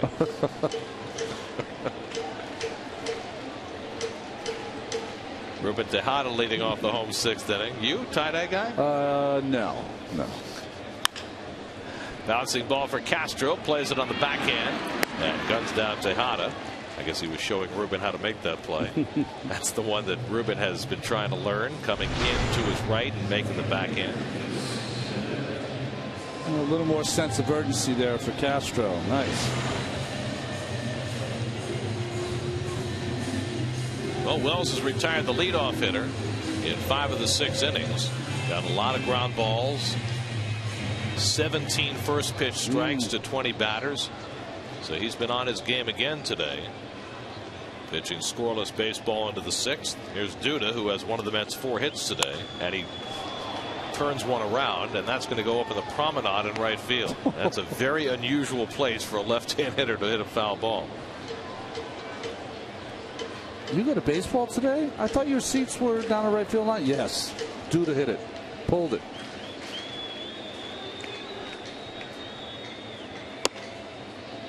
On the inside corner, a little cutter from Wells, and it's 0-2.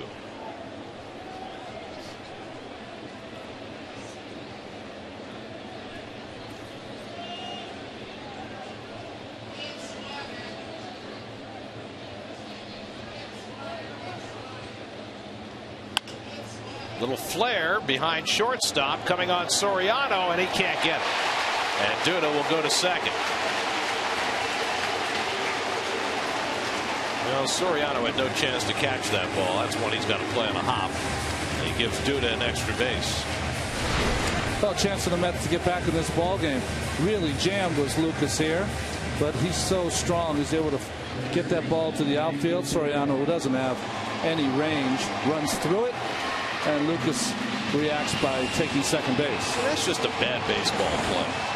If you're Alfonso Soriano, you know you're not going to catch that ball. You know you're not going to catch it. Maybe it's a reaction from yesterday, not running hard on a ball down the line. You don't need to break that down because you want to give your pitcher, Wells, who gives up a lot of ground balls, a chance to get a double play. Or at least slide so that if you don't catch it, you block it and keep it in front of you. Yeah, he looks like he was running through the tape in a 100-yard dash there at a second. I mean, I know he's got bad knees, but still. Right hits a little one hopper to the second baseman, and Baker throws him out for the second out as Duda goes to third. It's a jam shot by David. So he's 1 for 3 on the day.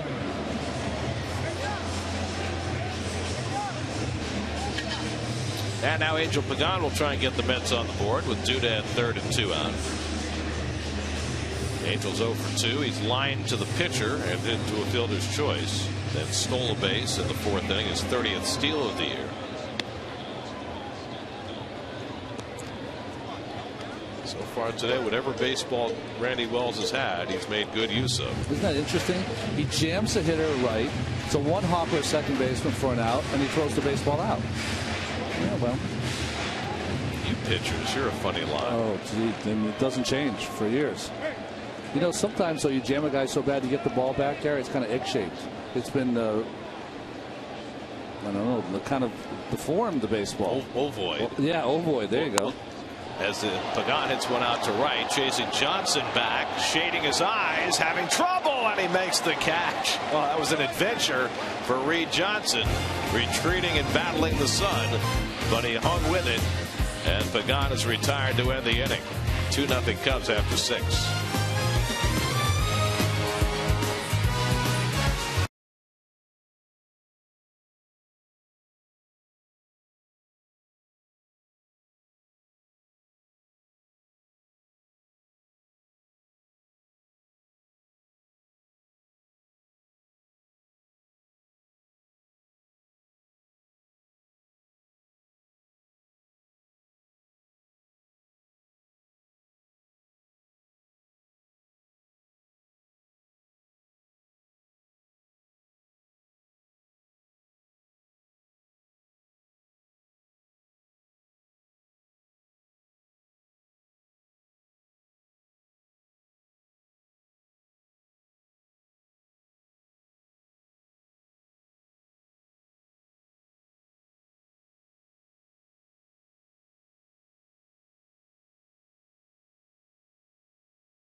Deli meats and cheeses, everything else in the National League later on. In Pittsburgh, lefty Jeff Locke makes his major league debut against the Marlins. Phillies go for their 6th straight. Cliff Lee tries to improve on his world-leading 6th shutout. Cardinals beat the Braves last night to pull within 6.5 in the wild card race. They'll have Jaime Garcia going tonight. Randy Wells leads off the 7th inning against Chris Capuano. Capuano 84 pitches through 6 innings. Has allowed just 1 earned run, but down in the game 2-0 because Wells has been that much better. Wells a strikeout and a sacrifice today, and he fouls one off. 1-1. Castro and Johnson to follow for the Cubs here in the 7th inning. Can't take him too lightly. Randy Wells has got a good approach to the plate, a little bit of pop,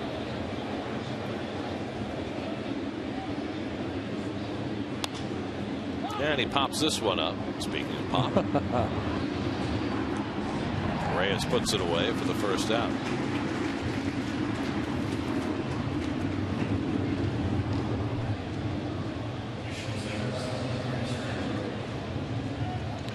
It's hard to believe that right before the game we had some real thunder showers, but now just beautiful sunshine here at Citi Field. One out here, Starlin Castro. Get a little paranoid now with the rain when it starts. Yeah. Can't ask for a much prettier day than the one that's developed. Hope it's okay for the tennis players. Some of the whining over there about a little rain on the court. I mean, come on. You're going to have to. I'm going to have to study up on all this stuff so I can be your Howie Rose foil as we talk about tennis. What does that mean exactly? Well, didn't you and when you guys were on the radio, you'd have a little fun with the U.S. Open every year? Well, we both kind of felt the same about it. Like, could we get these people in their BMWs out of our way? Swinging a miss, 1-2 to Castro. Just creates a lot of unnecessary traffic around the ballpark. Not as many 7 train riders, is that what you're saying? Let's just say there are a lot of people wandering around in expensive cars who don't know where they're going. Now the 1-2, and it's up and away. 2 balls, 2 strikes.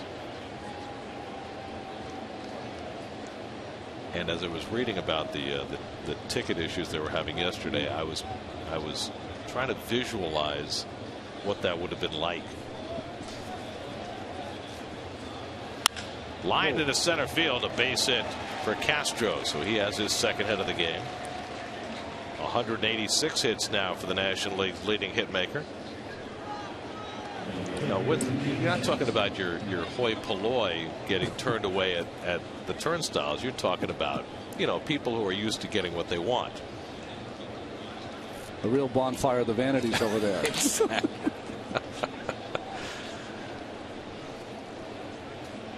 One out and one on. Here's Reed Johnson, who's 1 for 3 on the day. Doubled and scored in the first, drove in a run with a fielder's choice grounder in the 5th.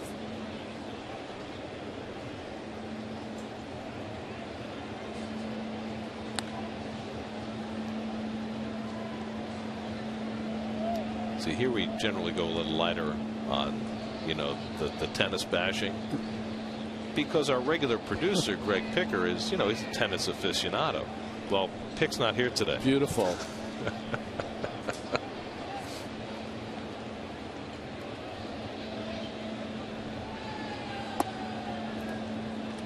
You'll hear about it, though. He's got ears everywhere, I'm telling you. You think he's watching our game today? I would say no, because of his involvement in the baseball with his children. I'm sure he's on some field hitting fungos. Oh, it's not just his children. It's everybody's children. That's right. We call him the commissioner. Yes. 1-0 to Johnson, and he pops one a mile high. Tejada tracking it in the sunshine. And there are 2 out. So Castro stays at first with 2 away, and now Aramis Ramirez will come to bat.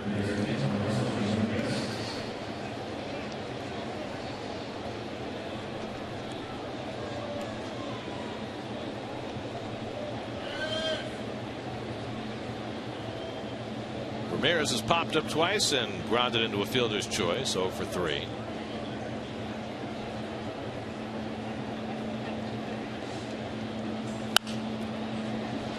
Always in attack mode. He's in attack mode, and I think that Cap's got to recognize that. This is the one player in this lineup, as he's shaking his head, but he's the one player in this lineup that you got to avoid the big fly ball here. You got your team in the game. 2-0 is a rally, easy rally. This could be a game killer.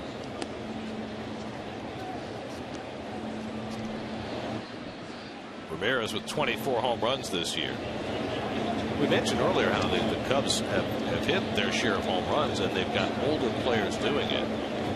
They've got 3 players aged 33 or older who've hit 20 or more home runs. And Capuano picks off Castro, and Tejada with the tag to end the inning. 1-3-4 on the caught stealing, and Ramirez is left at the plate. Nice move by Capuano. Castro running on first movement. A dead duck. 7th inning stretch. 2-0 comes.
Stretch is the best time to take a Dunkin' Donuts coffee break. Remember to get dunked. Go to getdunked.com. Not only the fans, but the pooches up and stretching.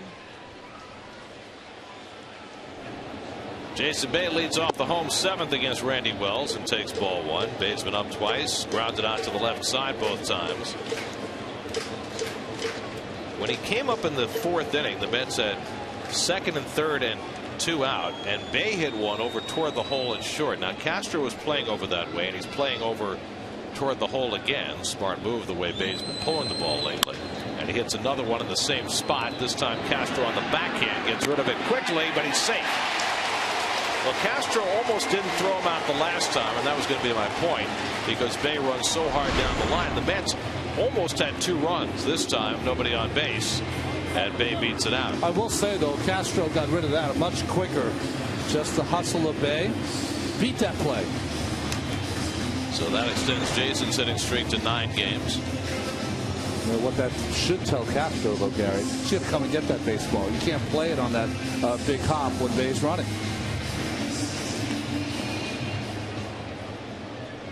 Now Nick Evans with a runner aboard. Evans singled to right his last time up, 1 for 2 on the day.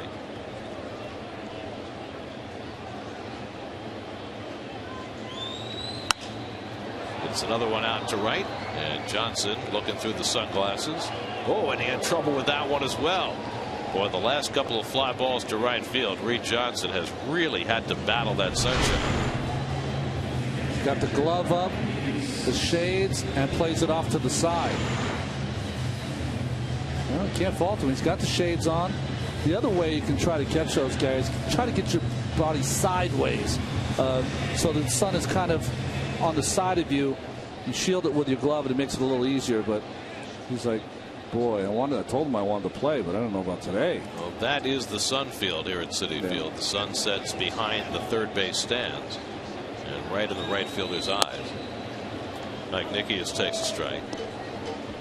Willie Harris out on deck to pinch hit for Capuano, so it would appear that Capuano's only chance for a win is if the Mets can put together a big inning here in the 7th. He certainly has pitched well enough to win today. Nicky is 1 for 2, single to left back in the third. And Wells has that breaking ball slip out of his hand, 1-1. Wells still has a very low pitch count. He had 80 pitches for the day, working with 1 out of the 7, and an excellent strike to ball ratio.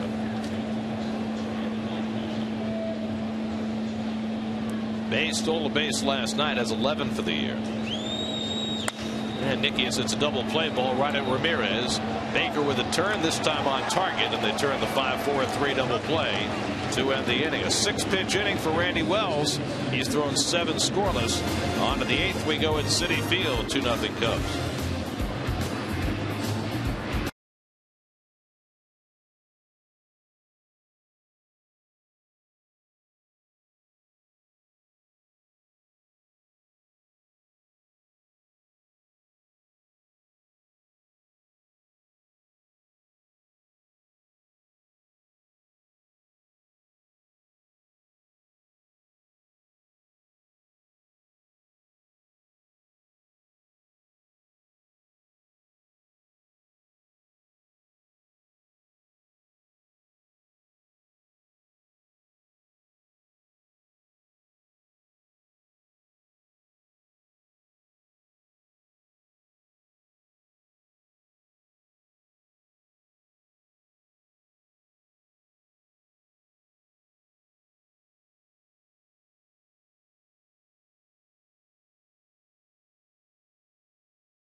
DriveSweepstakes.com.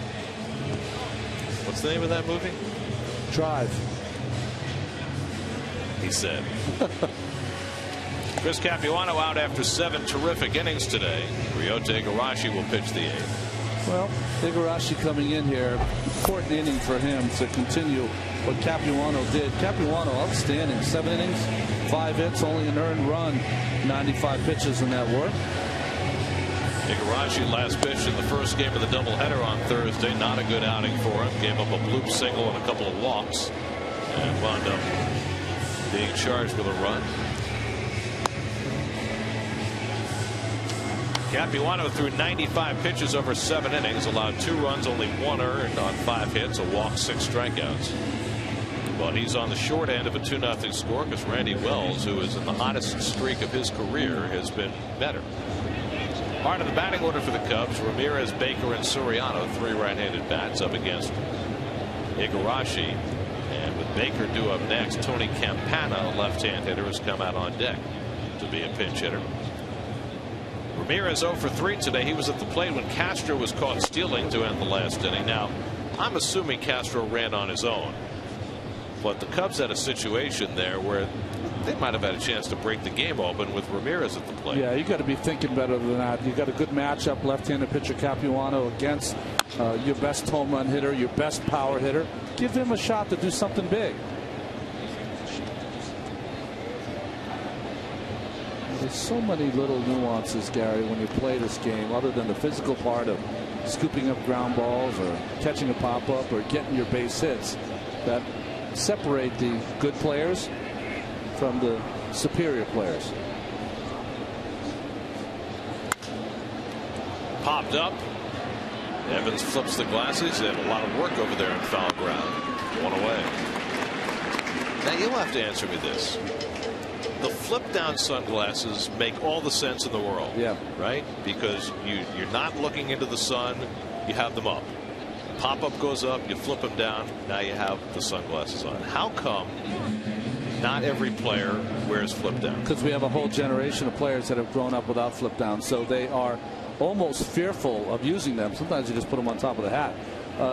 There's an art to seeing the ball go up, identifying where the ball is, and as you look at the baseball, you flip the glasses down, which turns day into night, and it makes it much easier to catch. Now that's very interesting. Lucas Duda is wearing flip downs in right field, and he's got them down because the sun must be so bad out there that even with the ball not up in the air, he's got the flip downs down.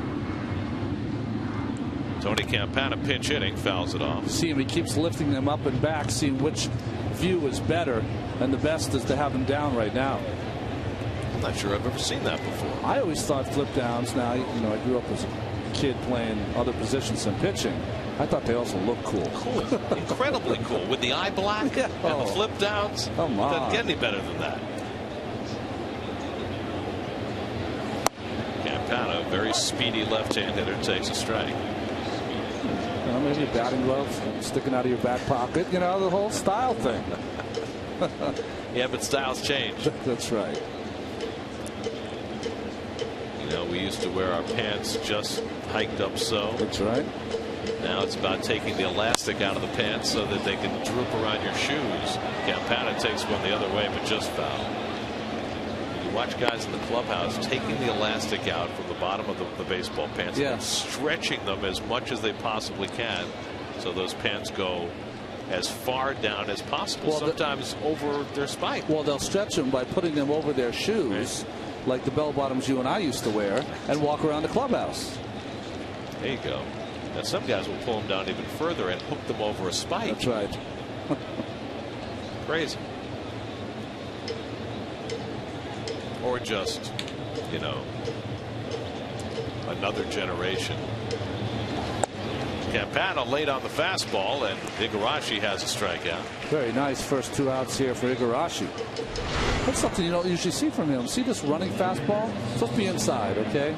But the ball had a lot of movement on it. Usually he hits fastball more the four-seam variety.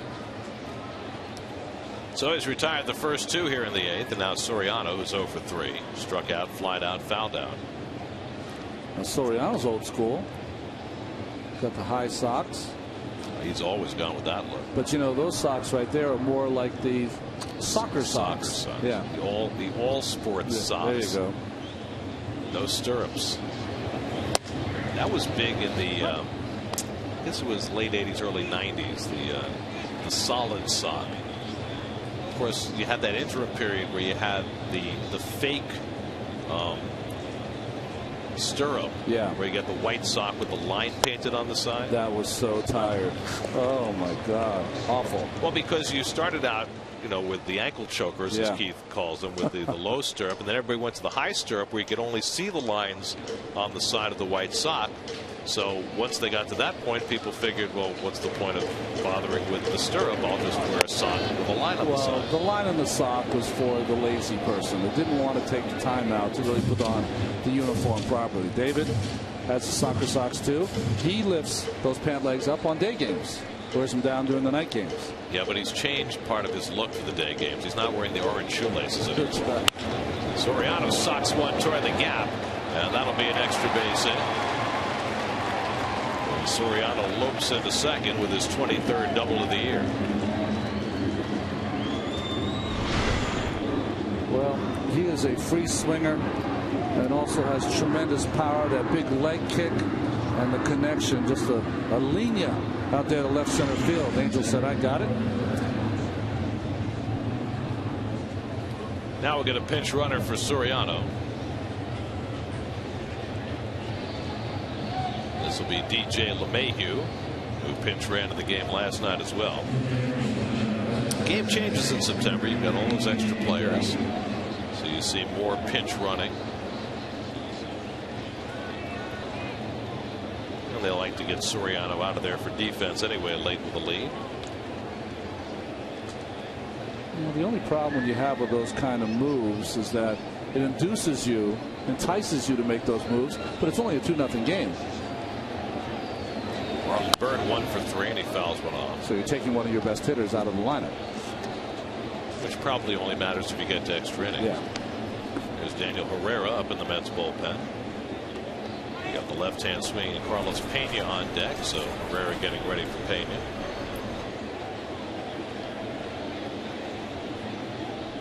Byrd is 1 for 3 and a base hit to right his last time up.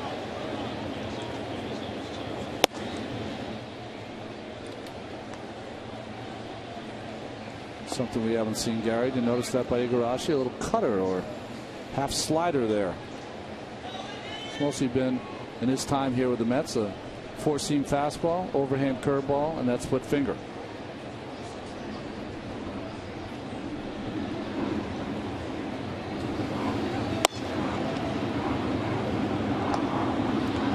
Two balls and a strike to Byrd.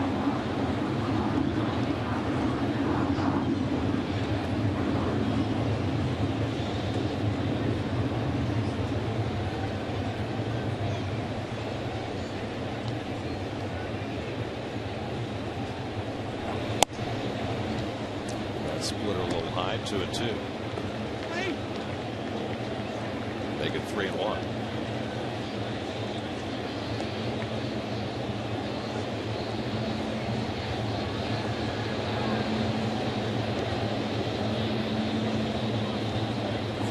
And Byrd hits one out to left field. A long run toward the corner for Bay. He won't get there, and it's off the fence. LeMahieu comes in to score. Byrd to second. Back-to-back 2-out doubles for the Cubs, make it 3-0 Chicago. Marlon Byrd with his 21st double, his 29th RBI, and that'll be it for Igarashi.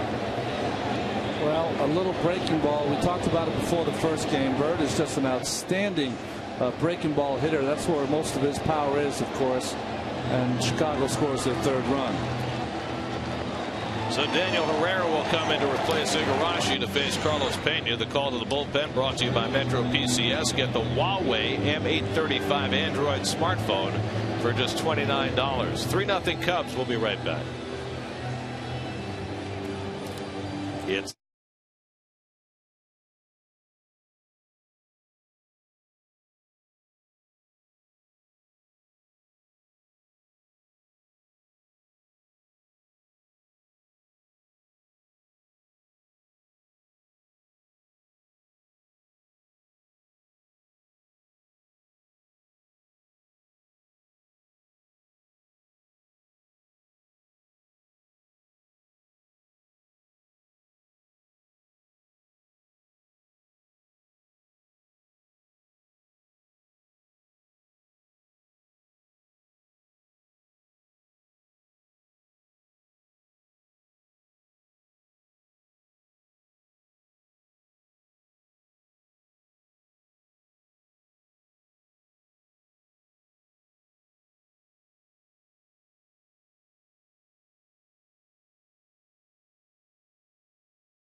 Win the ultimate Drive fan sweepstakes. Text DRIVE to 38807 or log on to drivesweepstakes.com.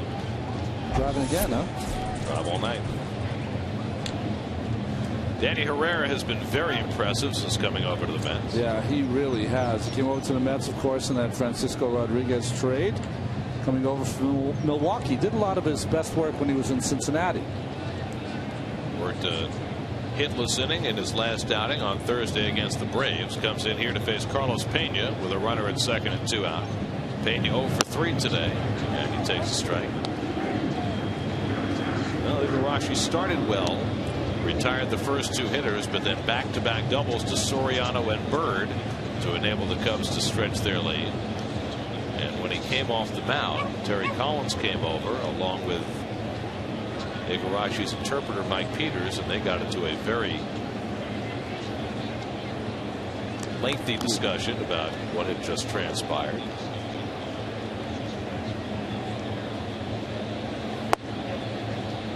Sinker from Herrera, and it's 1-1. You know, Gary, when you're in a 2-0 game with 2 outs and the runner's on second base and Bird's up and it's got you in a 3-1 count, you're still have that open base. You can still make a quality pitch. Make him hit your pitch. I think that you fall in love with 3-1. I got to throw a strike. Well, you don't have to in this kind of game. What was Nicky saying before? The score and stuff dictates how you do certain things. Well, let me ask you this from the perspective of Igarashi. You know that Bird is your last batter. Yeah. Is there some trepidation about, you know, pitching carefully with the open base and leaving the Mets for somebody else? There's a screwball from Herrera. There is at times, but not in this situation when you're down 2-0. So you can see that lengthy discussion you were talking about, Gary. No, you have to know the situation in the games that you have to think in your head, we can't get down more than 2 runs. We get down more than 2 runs, the game is over. So Bird is so important that I've got to make sure in 3-1 I'm going to throw him a split finger down. I'm going to throw something out of the strike zone where Bird gets himself out instead of hung a slider.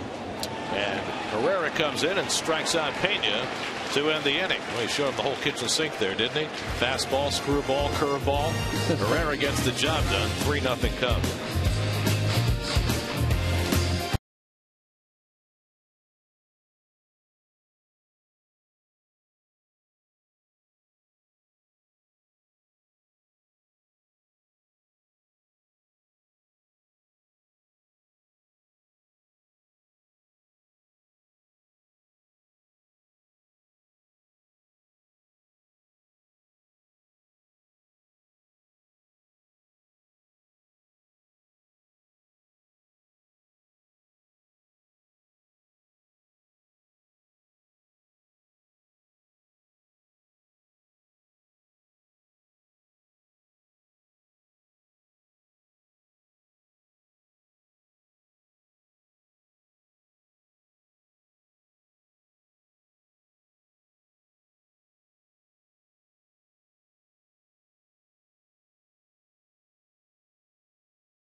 Life costs more without free score. Cubs with single runs in the first, fifth, and eighth to support Randy Wells, who goes to the mound for the bottom of the eighth with a 3-0 lead. Let's check in with Kevin Burkhardt. Well, Jonathan Herrera has been a nice find, guys. I was talking to him and how he came across his pitching style, and especially that screwball. He said, you know, when I was in high school, I was a fastball curveball guy. You know, fastball was in the high 80s for me. And I went to the University of New Mexico. When I got there, you know, you're talking about 5,000 feet, something like that with the altitude, and I couldn't throw my curveball anymore. It just wouldn't work.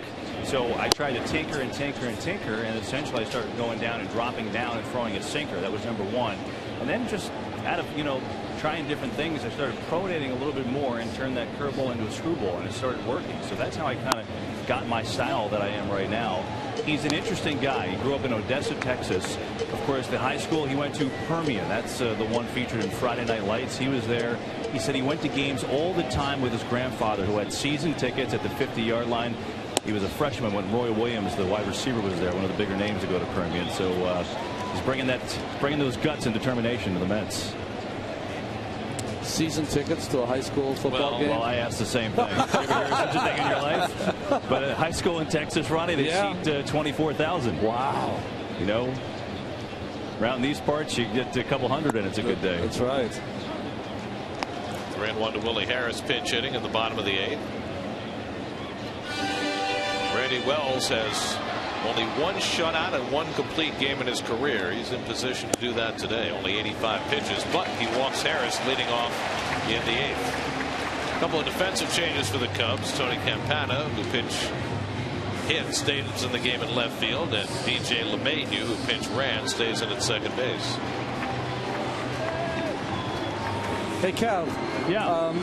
With all the additions in September, and you have to get so close to these players that sometimes you're asking them questions when they would rather not be bothered. Is it nice for you in September to have these Danny Herrera stories and others? You know what's nice about it is it's just you get to sit down like with Herrera. I just sat down and talked to him for about a half hour yesterday, you know, and you get to know the guy a little bit. I mean, he just got here in the trade for Frankie Rodriguez, so really didn't know much about him. So, you know, you find out a little bit about the man behind the baseball player. As Jose Reyes has gone 0 for 3 today, so his 12-game hitting streak in jeopardy. You know, it was cool about the football stuff when he was talking about it. And I asked him, did you play? He said, play? They were like 48 times the size of me. Are you kidding me down there? But he said it was great. Every Friday he would run home from school and run to his grandfather's house. It was his tradition with his grandpa, so it's pretty neat. Town like that, the high school football team means so much. That's right. It revolves around that, right? Gary Wood up in the bullpen for the Cubs.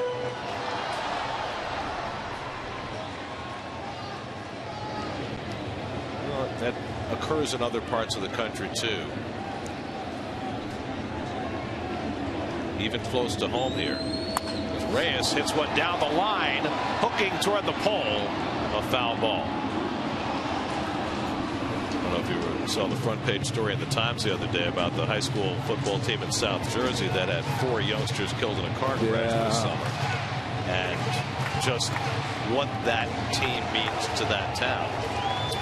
I read that one story where they've kept all the players on the list, and the coach made a mistake and called out one of the names of one of the players that had passed, and all of his teammates said here. And in fact, that's now going to be a tradition. That we're going to keep them and keep calling out their names. And the coach asked which one of you wants to represent each player, and they said we all.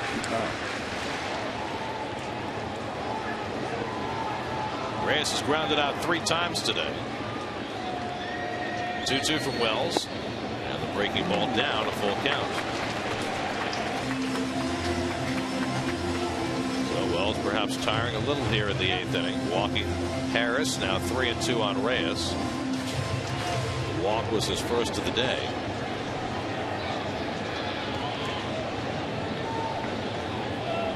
A still very low pitch count here in the 8th inning. This is only his 2nd full count of the afternoon. There goes Harris, and Reyes bounces one foul. Well, Wells has only recorded 21 outs one time. I'm sorry, more than 21 outs one time with a complete game shutout effort in San Francisco.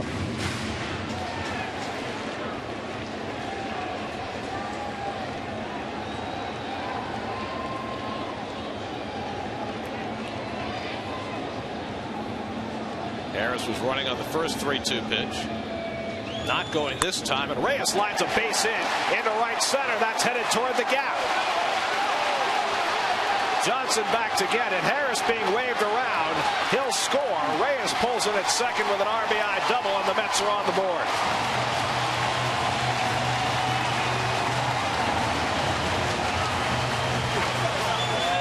So even with Harris not running, he scores from first on the double by Reyes. Well, bullet from Jose. right in the gap. Good job by Johnson to cut it off. Or, of course, that's one of those patented triples from Jose. Harris, of course, like Gary said, not running, but still scores. And that's going to be all for Randy Wells. So Wells, who threw 7 scoreless innings, gives up a walk and a double. It's now a 3-1 game. Mets have the tying run coming about here in the 8th, and Kerry Wood will come in. This call to the bullpen brought to you by Metro PCS. Get the Huawei M835 Android smartphone for just $29. We'll be right back.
Your news, traffic, and weather will be waiting.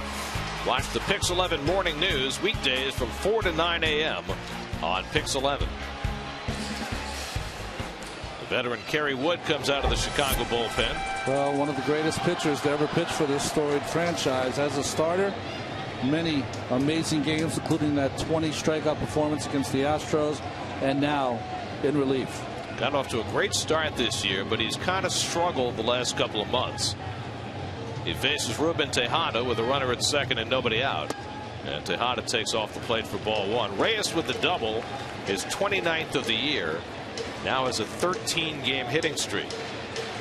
He's been sitting on 99 triples for his career for a month and a half now. And when that ball was first struck, you thought maybe. But Johnson cut it off, and Reyes was content with 2. Tejada lifts one toward the short fence, and that goes out of play.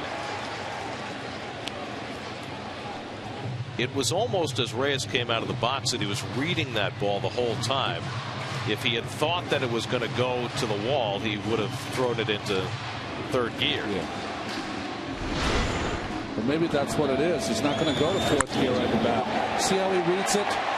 Makes his nice turn, not accelerating, anticipating that going. It didn't, so broke it down.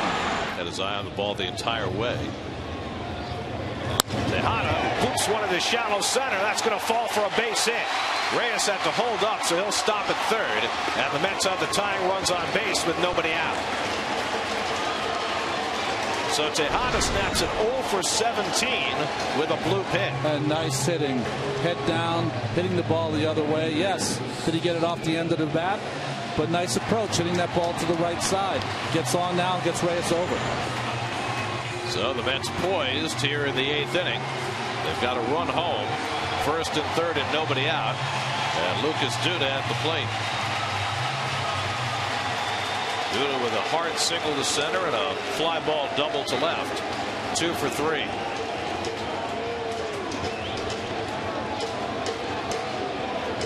Comes out the infield back, happy to concede a run to get 2 outs. And Duda takes a strike.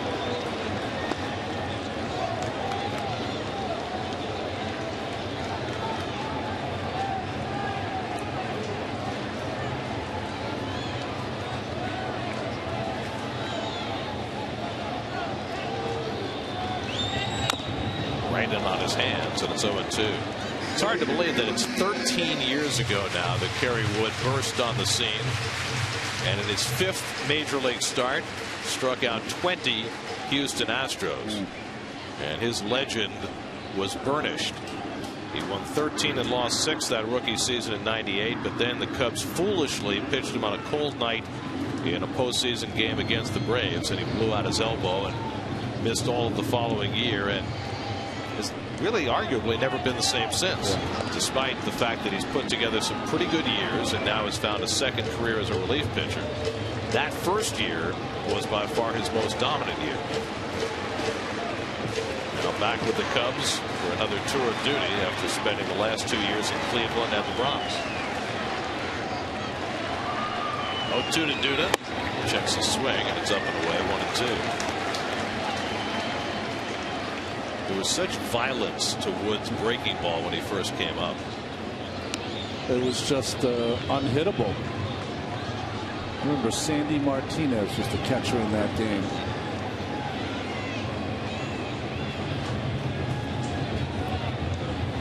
One-two to Duda, and the breaking ball struck him out. It's a very different breaking ball than the one he used to throw. He used to throw that hard one. This is more of an overhand curve to strike out Duda for the first out. Well, for you younger folks that can't remember, Kerry Wood was the original Steven Strasburg when he came up. Just unhittable, had all 3 pitches. Of course, he was a big, tall right-hander from Texas. That didn't hurt. Now we'll face David Wright. Tying runs on base with 1 out. David today 1 for 3, singled back in the 4th. Career against Kerry Wood. Wright has 1 hit in 6 at bats. David takes up and in for ball 1.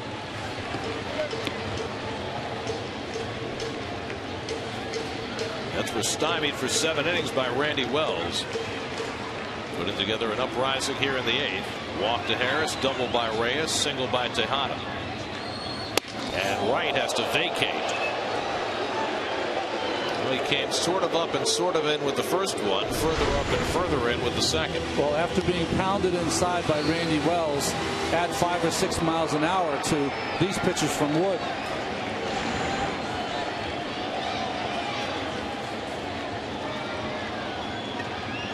Now Soto sets up away, and predictably Wright pulls off it.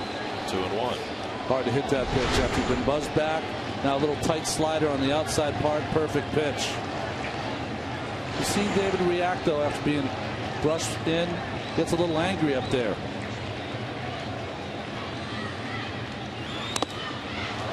Another one of those cutters, and he fouls it off. 2-2. Kerry Wood never had that cutter when he was in Chicago, and well traveled after that. Found it when he was in the New York Yankee bullpen. I wonder why. It was standing right next to him.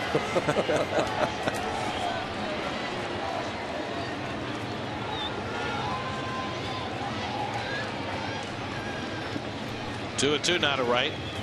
And he lines one into center for a base hit. Reyes is in. Tejada hits for 3rd.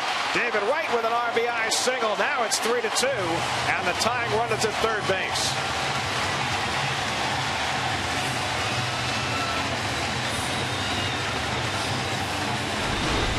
What's the best answer to an up and in? Base hit. Big base hit by David. Got on top of that high fastball and dumped it into right center field. Nice job by Tejada going 1st to 3rd. So important to get there with only 1 out.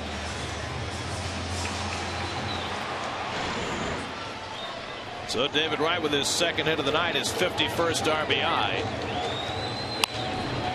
And now Pagan fouls off the first pitch he sees.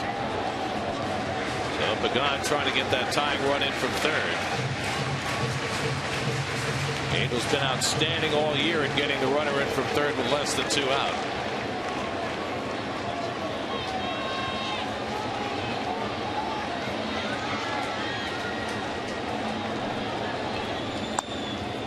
But now Wood has him in an 0-2 hole.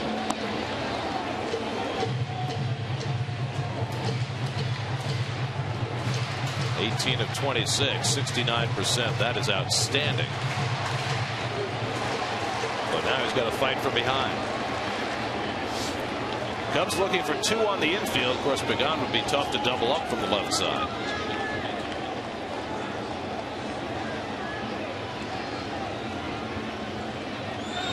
And the curveball, trying to get him out the same way he got Duda.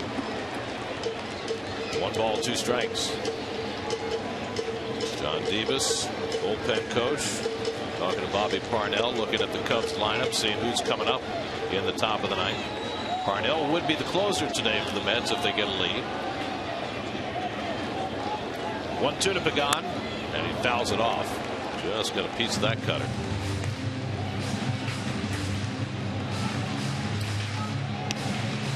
Both the runs in this inning charged to Randy Wells. The 2 on base, the responsibility of Kerry Wood. Wells was outstanding for 7, but his chance for his 8th win in jeopardy now. David should be aggressive on first. Anything in the dirt might be able to advance. Wright represented the go-ahead run at first base.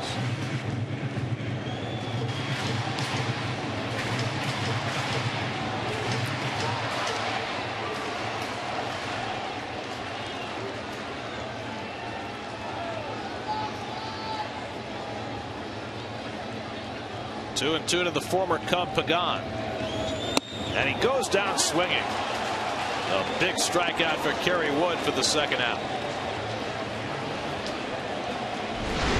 Well, it's the little high cutter here. Kind of backdoor by Kerry Wood. Fools Pagan. Well, he struck out Duda. Gave up the run scoring hit to Wright. Now he strikes out Pagan. And when the Mets down by a run, is left to their hottest hitter right now, Jason Bay. Bay is 1 for 3 in infield hit. Now has a 9-game hitting streak going. 10 RBIs in his previous 8 games. And he takes a strike. And he is really leaning on that cutter right now, Wood. Jason Bay, 7 of his last 13 hits have been for extra bases. They could use one here. That's that indoor. Starts right at Bay and bends over the inside part of the plate. Jason has a couple of home runs in his career against Wood. There goes Wright, and it swung and missed, and they let Wright go. So David now in scoring position. A base hit could give the Mets the lead. But Wood ahead on Bay, 0-2. 11 steals now for David Wright. Well, huge jump. They got the time on Wood, who's really slow to the plate.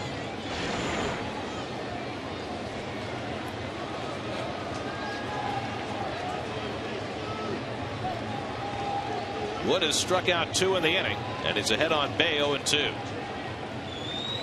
And the curveball just missed. 1-2.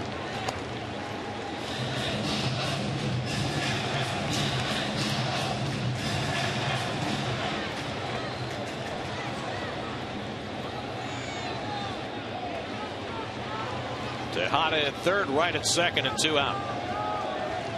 1-2 to Bay. Line drive, base hit.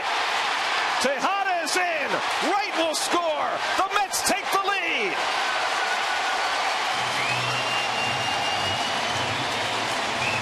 Jason Bay comes up big again. 4-3 New York.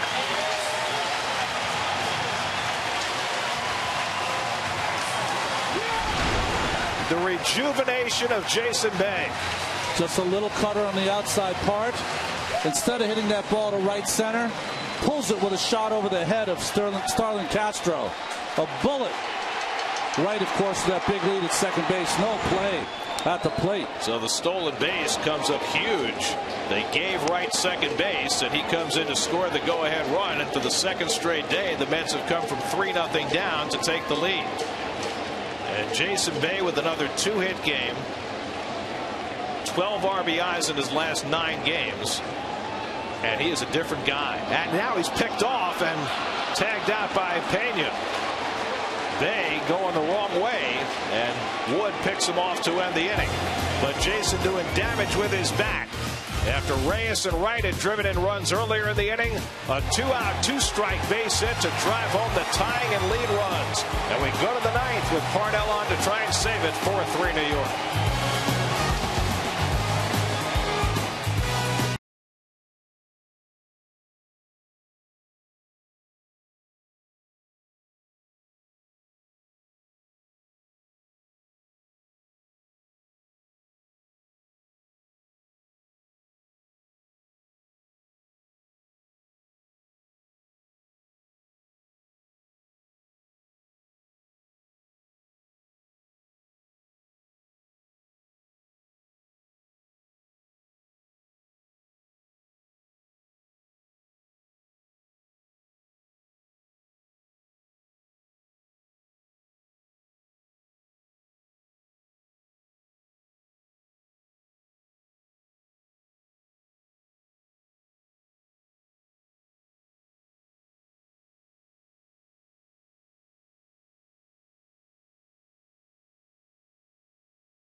8th inning with Jason Bay delivering the go-ahead blow, and that sets it up for Bobby Parnell to try and earn a save.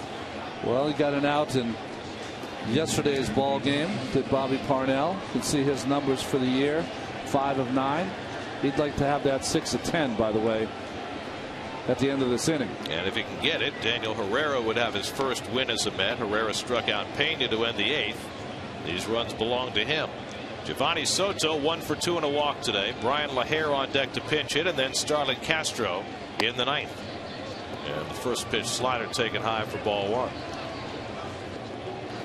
Parnell came in yesterday, walked the first man he faced, Soriano. There's Herrera, an interested party. But then he struck out, or he got a ground ball from Marlon Byrd to get through that inning. Ball and a strike to Soto.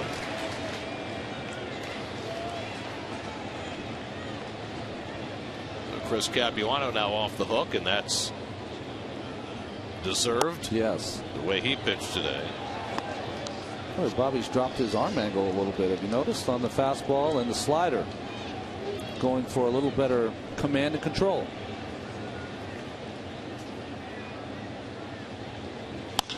Bounce to third, right backs off, bobbles and can't make the play. He had a slow man running in Soto, so he figured he could back up and play it, but he didn't figure to bobble it, and Wright has his second error of the day. Well, what happens, like you said, Gary, played it back, it hit the palm of his hand, and then the panic starts, because you know he's a slow runner and still have a chance at it, but once you don't get it with that next reach down with the bare hand, game over. The Mets' 4th error of the game. First time this year they've had 4 errors in a game. Soto will come out for a pinch runner. Lou Montañez will run for him. And Brian LaHair will be the pinch hitter, batting for Kerry Wood. LaHair played right field yesterday. Had a triple, the first in the major leagues, although he was out at third. And then was thrown out at the plate, even though he was safe. Anyway, he was 1 for 2. And he fouls back the first pitch fastball from Parnell. The Mets' last 4 error game was August the 4th of last year. Today, 2 errors by Wright and 2 errors by Reyes. So Parnell will try and work around Wright's error here in the 9th. And LaHair takes the fastball in tight. 1-1. Brian LaHair, 28 years old. He's a guy who has had to prove himself over and over in the minors and finally getting a big league opportunity. Had a little time with the Mariners back in 08, but had a foot injury that hampered him during that season. And now getting a chance late in the year with the Cubs. 2 balls and a strike, and Mike Quade intends to play him against every right-hander coming down the stretch. So he'll probably be in the lineup tomorrow against Miguel Batista. Interesting there by Parnell, even though he has missed twice, pitching inside to the lefties.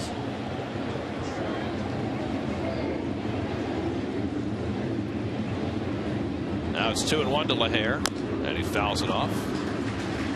Parnell running that ball away, and it's 2-2. It looks like he sacrificed some velocity for some movement and location. And the ball was right on the corner. And after pitching in twice, even though he missed, Gary, once he went outside, even if it's not a great pitch, sometimes you get away with it. Nickies calls for the fastball. 2-2 to LaHair. Hit down the left field line, right toward the corner, and that ball is fair. To third is Montañez. He'll be held up there. And LaHair is in with an opposite field double, and the Cubs have the tying and go-ahead runs in scoring position with nobody out. Impressive by Brian LaHair. Well, they went to the well outside twice in a row. That pitch is on the corner, running away, and he kept it fair. As you said, Gary, impressive. Montañez, who scored the tying run in last night's ball game, of course, going to be held at third. Advantage here, Cubs. So now the Cubs are a base hit away from regaining the lead. Tyler Colvin will come in to run for LaHair at second base. And he got the guy with the most hits in the National League, Starlin Castro, coming to the plate.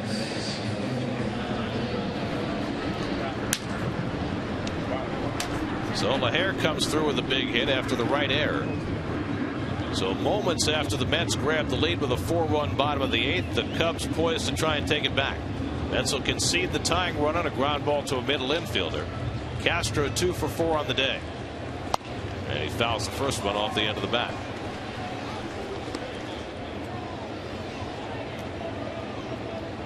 Gary, I think Starlin Castro's pitch recognition is about 3 inches off the fingertips of any pitcher that's pitching. He is ready to swing. And it doesn't seem to matter. No. Even if he can't reach a pitch, he's usually able to do something with it.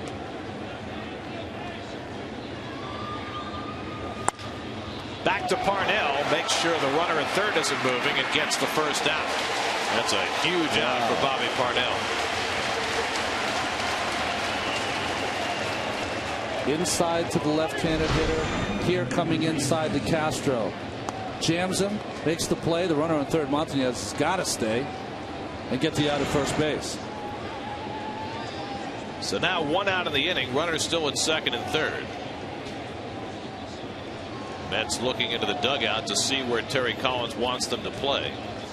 You got Reed Johnson at the plate. Johnson, a guy who handles the bat well, and the Mets are going to play the infield in. I don't think of him having too much power, though. I'd want the outfield to be a little shallower. Johnson today 1 for 4. He did double off the wall in left field in the first inning. Second and third and 1 out, the infield up. And Johnson takes a fastball for a strike. Well, a situation that cries out for a strikeout for Bobby Parnell. Interesting, the defense on the infield in tighter on the pull side for Johnson. Back is Tejada on the right field side. Usually it's the other way around. Yeah.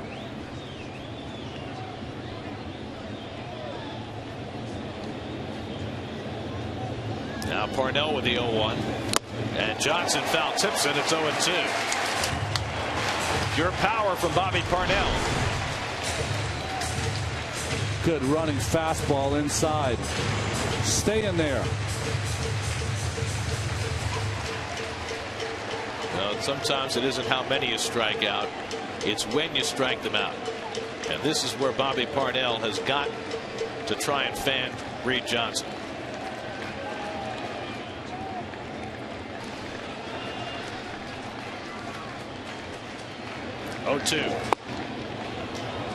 This missed at 98 miles an hour. A ball and 2 strikes. Aramis Ramirez on deck. And behind him is Tony Campana. Remember, Baker was taken out. Campana is in the 4-hole right now. That'll create an interesting strategic question if Parnell gets Johnson. Here's the 1-2. Foul back. I mean, if you strike out Johnson, you got first base open, the best hitter on the team up in Ramirez. But if you load him up, you bring up a speedy left-hand hitter in Campana who can beat out an infield hit. So we're getting ahead of ourselves. One at a time. I'm sure Terry's thinking about it. 1-2 to Reed Johnson. And he fouls off the slider. It's a good job by Johnson to stay in the at-bat.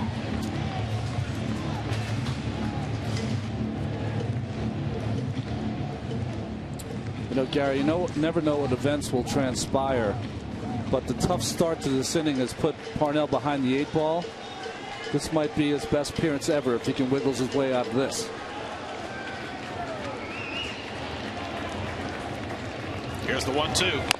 Just got a piece. And Johnson stays alive.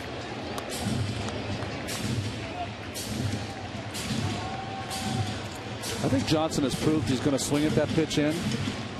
Just get it in another 2 inches, 2-3 inches. Not like it's that easy. But he's going to swing at it. You don't have to throw it for a strike in the inside corner. Move it in a little more. Shadows encroaching. Infield in.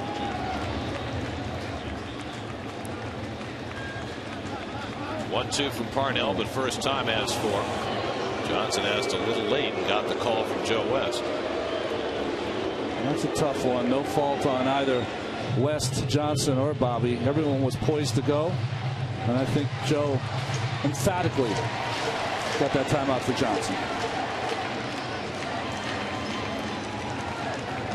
Seventh pitch of the at-bat coming from Parnell to Reed Johnson.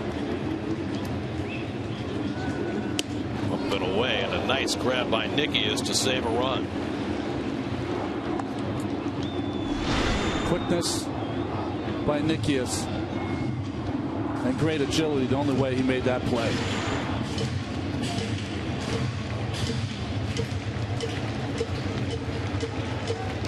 So now Johnson's worked the count to 2-2. He's fouled off a couple of tough pitches during this at bat. He struck him out. Huge strikeout for Parnell, 2 men down. He got him thinking in. He got him thinking in with strikes, swinging over the top of a ball. What a battle. All right, so now what do? You got Aramis Ramirez, probably the best hitter the Cubs have at the plate, first base open. But you've got that blazing speed of Campana and a left-hand bat on deck. So what do? I walk Ramirez. I know they're going to try to maybe pitch around him. He has the ability to hit the ball to the other way, especially on a slider. Campana's half the hitter of Ramirez. Cubs down to their final out. Ramirez takes one off the plate for ball 1. Aramis Ramirez 0 for 4 today. Hasn't had the ball out of the infield. 1 for 8 in the series. A base hit could give the Cubs the lead. Parnell working around the error by right, gave up the double to LaHare, but has retired the next 2. Ramirez hits one to the right side, through for a base hit. Montanez is in. Here comes Colvin. The throw by Duda can't be cut off. Ramirez down to second, and the Cubs regain the lead. 5-4 Chicago.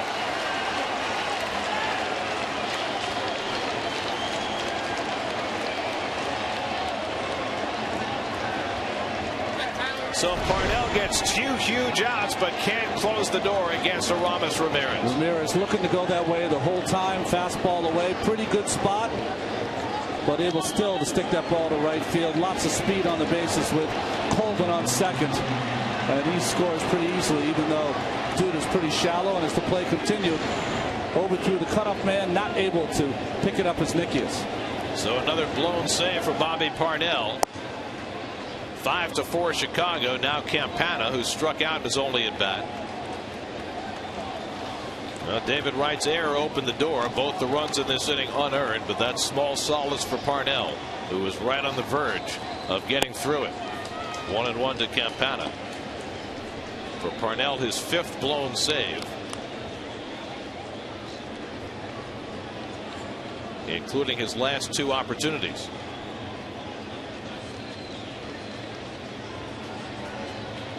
Campana drops a bunt down. That's a terrible play.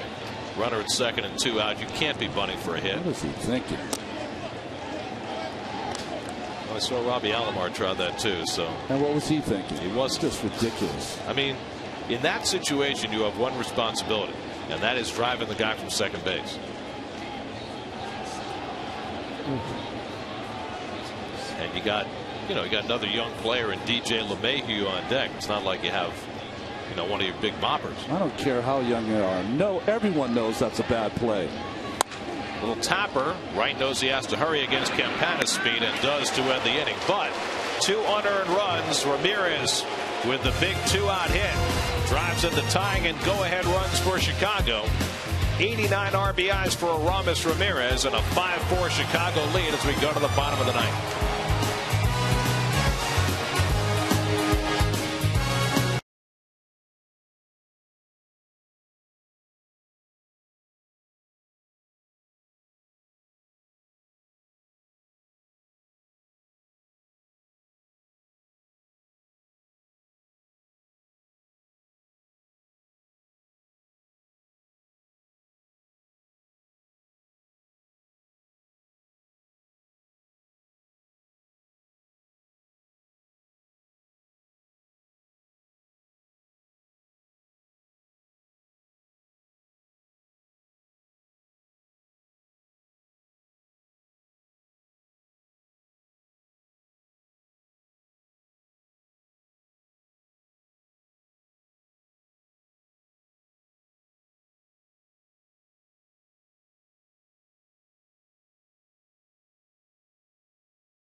cornerstone left side of the infield players each have made 2 errors today. And it looked like they might be able to sidestep them, but ultimately it caught up to them in the ninth. Wright's error on the leadoff ground ball hit by Soto. Here it is coming up here. Led to 2 unearned runs. And now the Cubs have a 5-4 lead as we go to the bottom of the ninth. Changes for the Cubs. Tyler Colvin will go in and play right field after pinch running. Coy Hill will be the catcher. He hasn't come out yet, but there he is after Soto left for a pinch runner. And the closer for the Cubs is Carlos Marmol. Well, Marmol's a very interesting closer. He's got 33 saves on the year, but 42 chances, a high ERA, doesn't give up a lot of hits, but he walks a lot of people. And he's been awful lately. His last 29 appearances, his ERA is 7.01. So the Mets will try and rally against Marmol. Mets struck for 4 runs in the bottom of the 8th, the last 2 against Kerry Wood to grab the lead. Parnell blowing the save in the top of the 9th. Now it's 5-4 Chicago. Marmol might have the best put-away slider in the league. He just doesn't always get to 2 strikes because of his lack of command with his fastball, especially. Nick Evans, Mike Nickius, and the pitcher spot due up. Jason Pridey has come out on deck to bat for Nickius. But Evans will try and get it started. 1 for 3 on the day. He was at the plate when Jason Bay was picked off to end the bottom of the 8th. Mets got RBI hits from Reyes and Wright to get close in the 8th, and then Bay with a 2-run single to put them in front. But Ramirez responding with the big hit in the top of the 9th. There's that slider for a strike. 1-1 to Evans.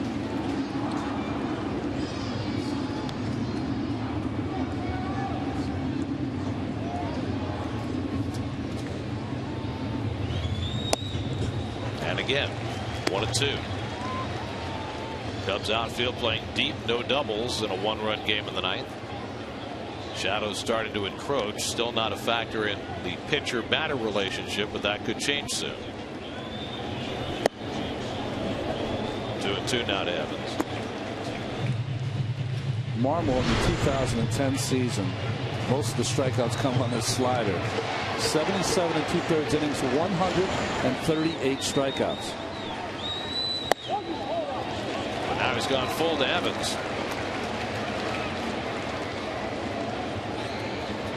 Marmol is always an adventure.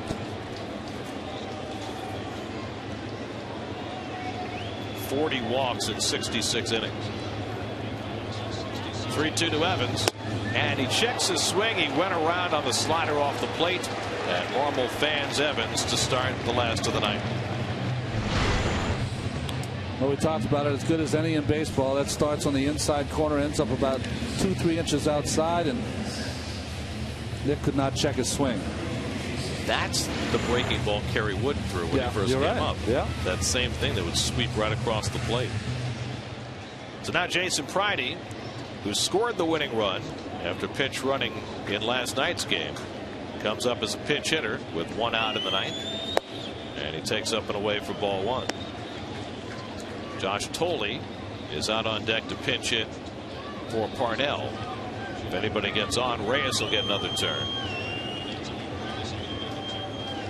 And Pridey takes a fastball for a strike. 1-1.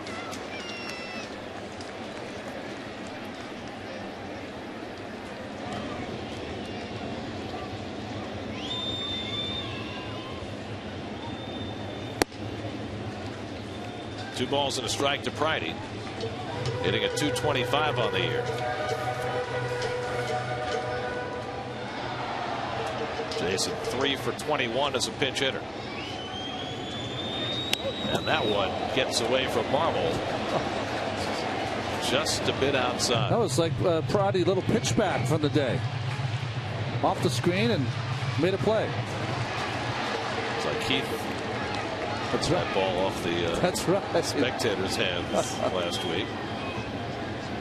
3-1 to Pridey. And the slider sits high, ball 4, and the Mets have a 1-out base runner. So now the tying run is on base. Josh Tolley will come up to pinch hit, and barring a double play, Reyes will get another turn.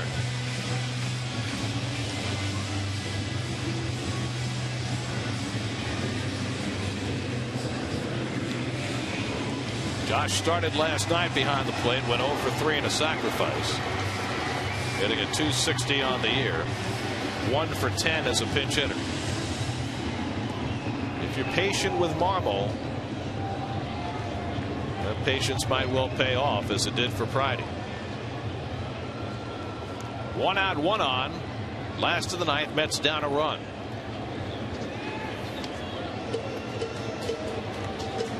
Friday has 6 stolen bases in 7 tries this year.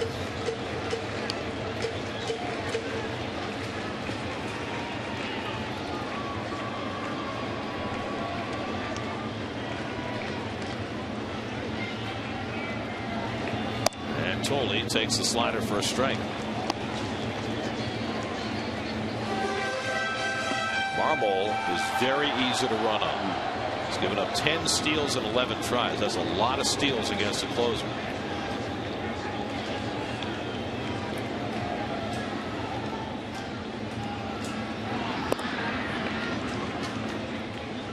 Remember, you have the backup catcher Coy Hill in the game now behind the plate, fresh off the bench.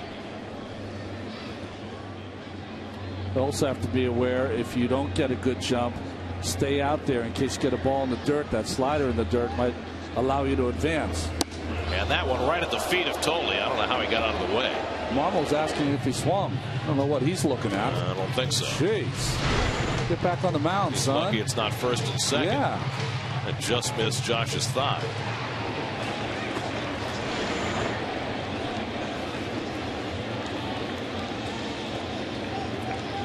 Marmol has hit 9 batters this year. And Tolley got a pitch to hit and fouled it off. 9 hit batsmen and 10 stolen bases. Those are enormous numbers against a closer. Well, that's why he has 33 saves and 42 attempts. 20 minutes of agita if you're a Cubs fan. I mean, wow. Friday at first and 1 out. 1-2 to Tolley. And he struck him out with a slider. So 2 strikeouts in the inning for Marmol, bracketing a walk. And now the Mets are down to their final out. But Reyes is coming up. Well, it starts down that middle and ends up off the plate down and in. A big sweeping slider by Marmol. Not the best way to save your legs, says Gary. Hit one out of the ballpark. Pepsi Port. Reyes had been blanked until the 8th when he doubled to right center to drive in the Mets' first run in a 4-run 8th inning. And he takes it high for ball 1. Now Reyes batting with the Mets down to their final out. Cubs were down to their last out at the top of the inning, and Ramirez came through with a 2-run single to put Chicago in front. Reyes has had 4 career at bats against Marmol. He's 1 for 4.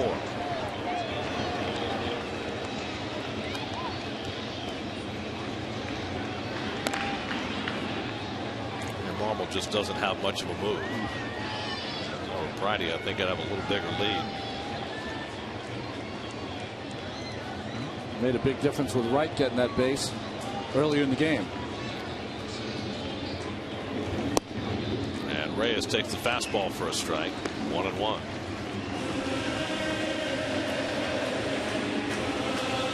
Reyes with his 1 for 4 today at .334 for the year. He's dropped a point since the day began. Still 3 points ahead of Ryan Braun, who plays later against Cliff Lee and the Phillies.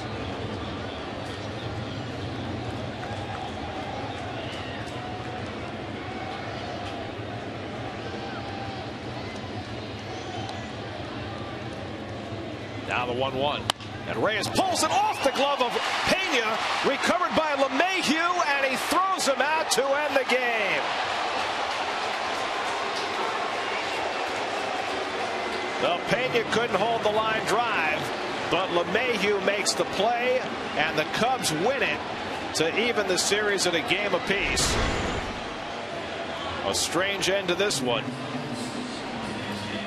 It's just a bullet that Pena had to play off to the side, glances off his glove, and very alert by the second baseman to make that play. The rookie DJ LeMahieu making the play that saves the Cubs. The Mets with a 4-run 8th inning to grab the lead But the Cubs taking advantage of the David Wright error, the Mets' 4th error of the day, to score a pair off Bobby Parnell in the top of the 9th, and they edged the Mets 5-4. Subway presents today's winners box score. Subway, where winners eat.